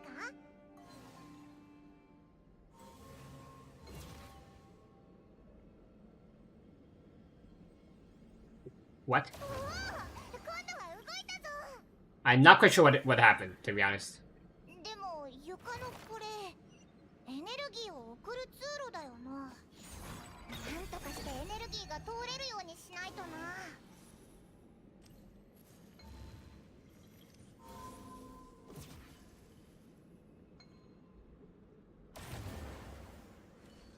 Okay, so you can hold left click. Sorry. You can draw energy from one of these cubes, and then you can hold left click to aim it. It shoots out that thing. After a while it explodes, or you can press left click to explode it.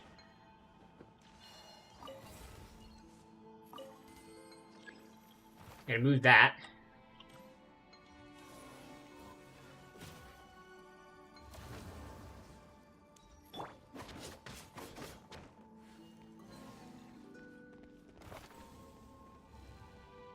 Did it not make you lighter?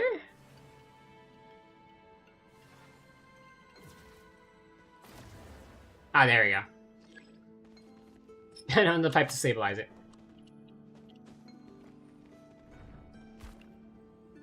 That works. よし、これで通路もつながったな。コロンビーナ、どうやったんだ?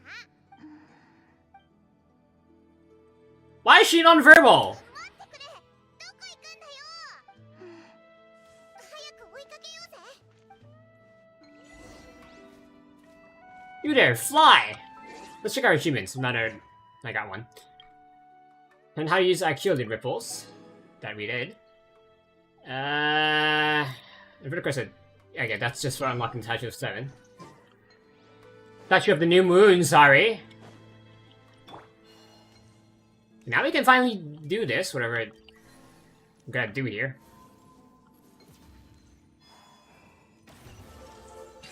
Okay, so we just gotta lift these rocks and then we're good.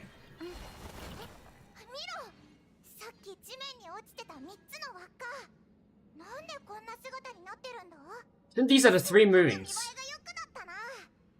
まるでちょっと出かけて帰ってきたら小さな家が突然赤つ天気演算中、確認したい3月の座標を選択してください。3月の座標？まさかこれって月の座標を計算するための装置なのか？天気演算中、確認したい3月の座標を選択してください。We know the eternal moon and iridescent moon are gone, so let's see what the device thinks. 決断されました。天気演算中、 Assuming it's gonna be the same, so let's see the frost moon. 座標を選択してください。接続中、即位成功。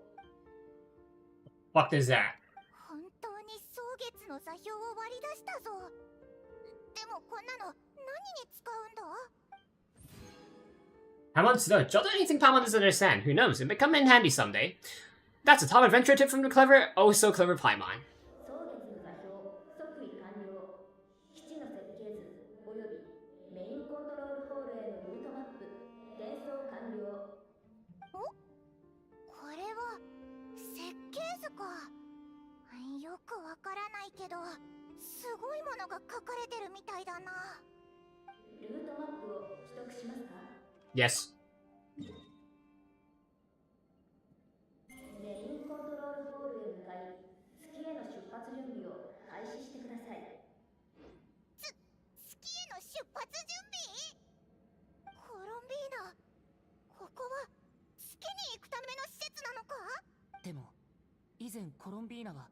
俺を蒼月へ連れて行ってくれたことがある。こんな装置、彼女に必要なのかな。 Wait for a way to like reliably get there. Yeah, is this even Columbina? That the way that she's non-verbal and has different powers?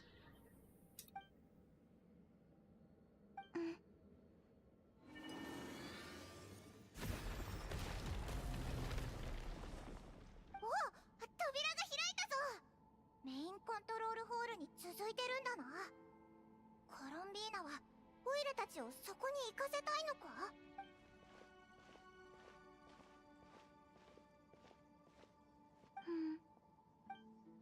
コロンビーナ、手を出してくれる？重ねて、銀月の庭でやったように。何するつもりだ？うん。うわぁ、どういうことだ？コロンビーナが黒い月齢になって偽物だったのか？あ、オーガス。追いかけよう。一体どういうことだ？あの黒い月齢、どうしてコロンビーナの姿になったんだ？急いであいつを捕まえようぜ。Well, we'll do it next time. So next time on Genshin Impact, we'll be finishing the Sunny Summer Fontanalia event. And we should be able to explore the moon. We'll also be doing Nicole's trial things or whatever they're called. I don't think we're going to be doing another Sonic Chronicles, but you know, that's definitely an option on the table. So yeah, see you guys next time. If you're on Twitch, I'm going to be sending you guys to a raid. There's 3 people watching. I'm going to send them to the raid. Okay. And then for YouTube, you guys are gonna go bye-bye. Yep. See you guys next time. Okay. How do I do a raid again? Raid channel. Raid channel legends. Following. So I can filter. Search for text. Search for channel to raid. Saw a comment. Hold on. Let's see. Talk on Discord. You asked about someone, but I don't know who you're asking about. Yeah. And start raid.